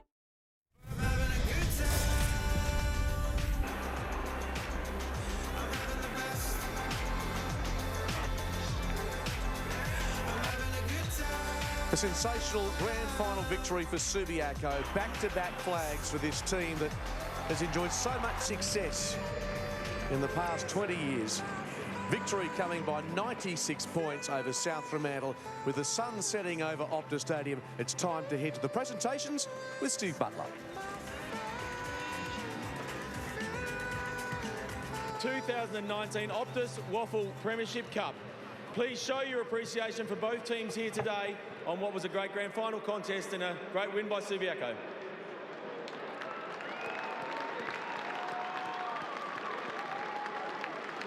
Can you please thanks also to the umpires selected to officiate today's game. Selection as the grand final is also a great reward for your efforts. We sincerely appreciate the important role that you have played.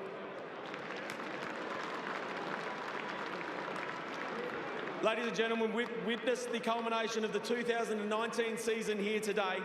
And while we have a winning team, we also have a losing team that has played some fantastic football throughout the year. Will you please join me in welcoming the captain of South Fremantle, Dylan Main.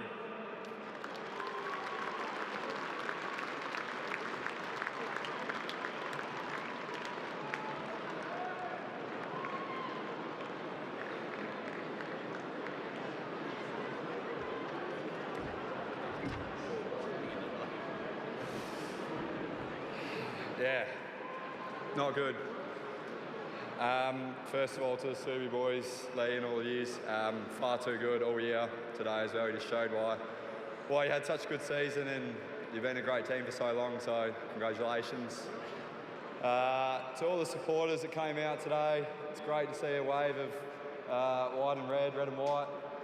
Apologies, we dished up that performance. To the WAFL, thanks for putting on today. Umpires wouldn't be possible without you. To our boys, it's been a long season. That one really hurts and I'm sure we'll come back better than ever. So, heads up. Yes, please give a round of applause to Dylan Main and congratulate South Fremantle for a fantastic season. Well done, boys. In recognition of the player judged best to field in today's grand final, we'll now present the Simpson Medal. This award has been presented since 1945 to the most outstanding players in grand finals and state games, some of the greats of all time in West Australian football. Can I please ask Luke Simpson, representing the Simpson family, to now join me on stage to announce this year's winner.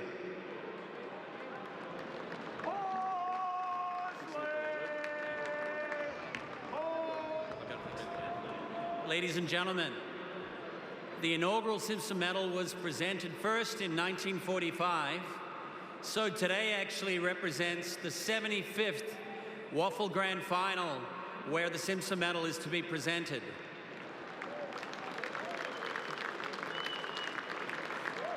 The 2019 Simpson Medalist for the best player on the ground in the Grand Final goes to, from the Subiaco Football Club, Ben Sokol.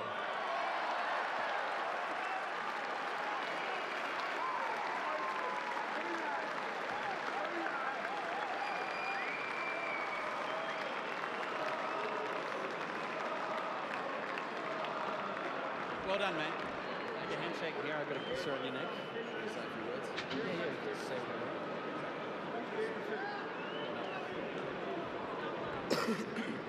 All right, first of all, unlucky to South. It was a great effort all year for you boys to get here, so condolences.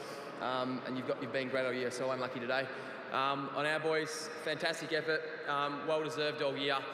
Let's go and enjoy this one, boys. Well done.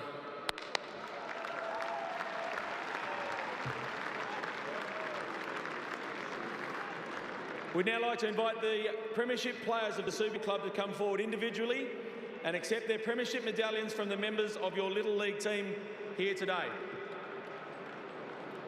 We'll start with number 2. Come on up, boys. Start with number 2, Justin Joyce.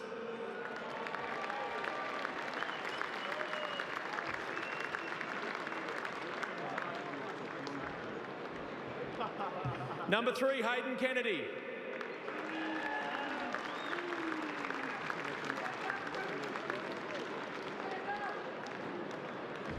Number 4, Reece Waters.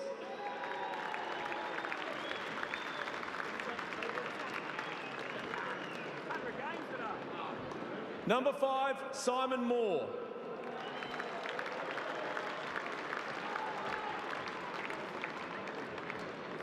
Number 6, Rowan Powell.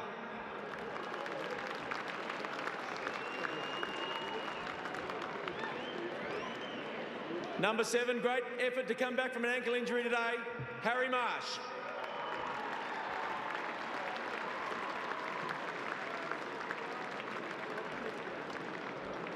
Number 8, Angus Litherland.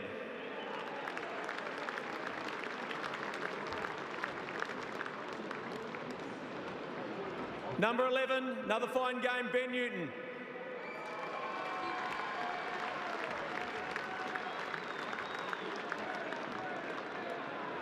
Number 12, Greg Clark.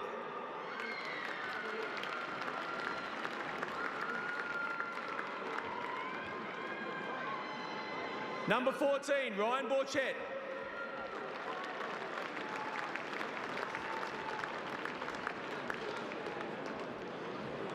Number 17, the Sandover medalist, Lachlan Delahunty.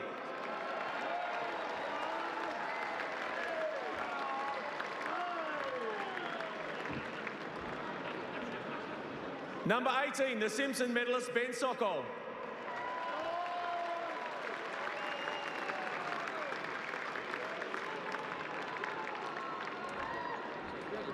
Number 20, and thankfully he's taken his mask off, Clancy Wheeler.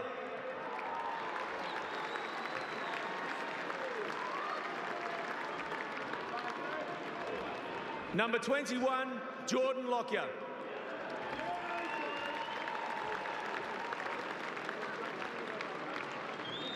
Number 22, Max Walters.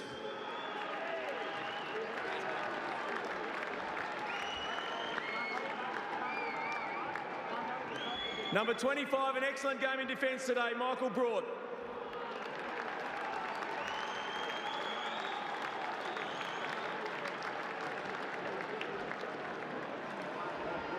Number 28, and a 5th premiership for Kyle Horsley.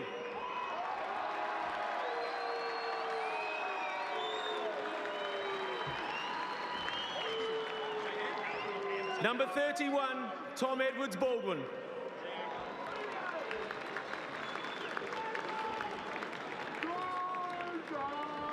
Number 35, Drew Road.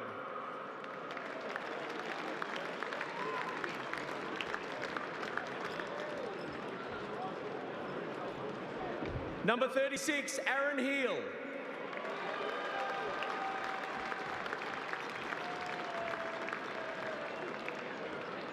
Number 59, Kyle Stainsby.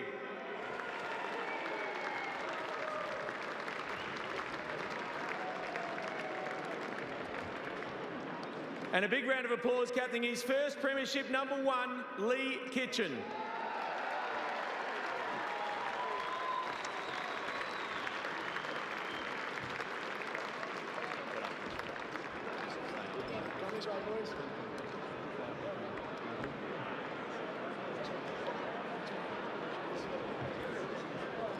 Now will you please welcome WA Football Hall of Fame legend John Todd to present the John Todd Medal to the 2019 Premiership coach. This medal has been named after John in recognition of his outstanding coaching record and his long involvement in the game. Bo Wardman, please come forward to receive the 2019 John Todd Medal. Thanks, Steve. Ladies and gentlemen, well, a little disappointed for the Red and Whites. I was in their corner, not good enough. You got to lose one to win one, and hopefully they have a good pre-season and fire up next year. And I wish them well. Thank you. Subiaco, what a magnificent 2 years you've had.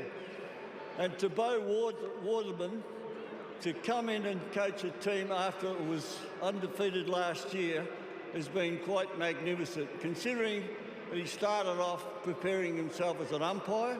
So I must give more credit to umpires who understand the game. And Bo, I'd like to congratulate you on being the coach and winning the John Todd Medal. Congratulations.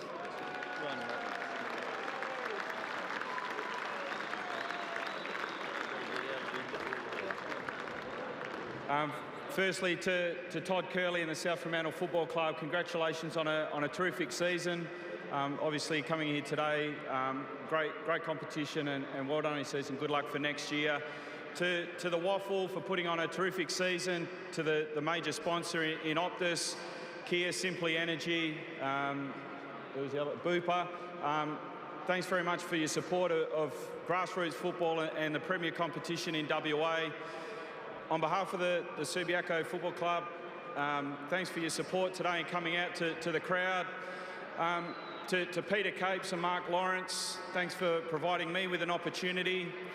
Thanks to our sponsors, Holman, SKG, Brad Mack Electrical and AE Hoskins, terrific supporters of the Subiaco Football Club, and we wouldn't be able to achieve what we have without the support of you guys as sponsors. To my coaching staff, to Nigel, Jason Bristow, Ryan Redfern and Paul Vines, for all your man hours throughout the season, to Husey at the desk, to Matt Cavidan and our reserves coach, and a special mention to Kelly Proper-John for all your work behind the scenes. A lot of her work goes unnoticed. Finally, to our playing group, this is an outstanding group of young men that have got bright futures, not only in football but in life, and that's what we pride ourselves on. Well done to you guys, and you deserve full credit for everything that you've deserved. Thank you. Thanks very much to John Todd, and also well done, Bo. Before we go to the cup and pennant presentation, Premiership winning captain Lee Kitchen would like to say a quick word. Thanks, mate. Bo's covered off all the important things. Just wanted to say congratulations to a great year to South Road, to Todd and to Dylan.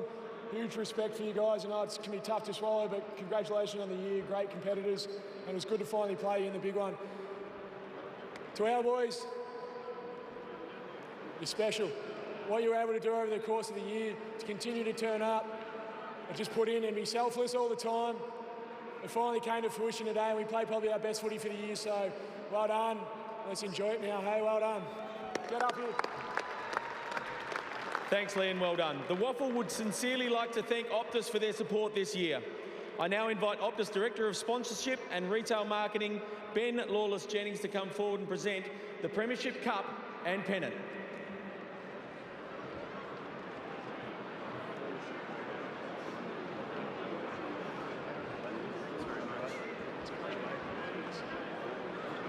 Congratulations to the Subiaco Football Club.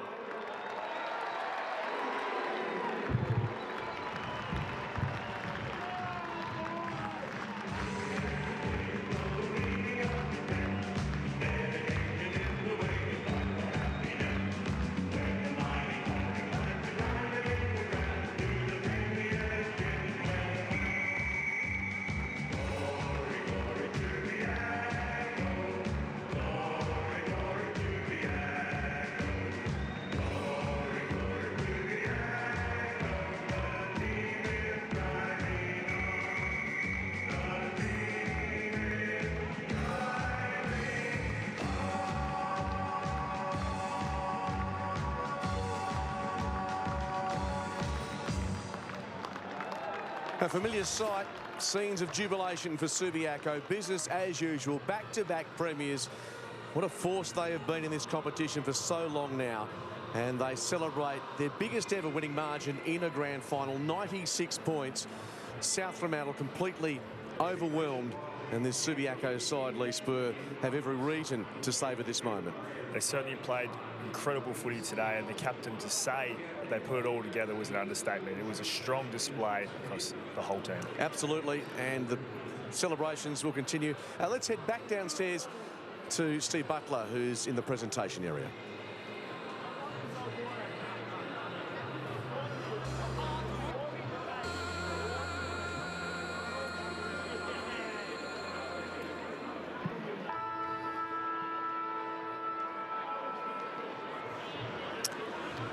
Okay, no Steve Butler for the moment. We'll get back to him, but the kick after the final siren will be certainly jumped upon by Subiaco supporters who are enjoying the moment. So many multiple premiership winners from the Lions. We talk about Kyle Horsley with 5, Lachlan Delahunty with 4.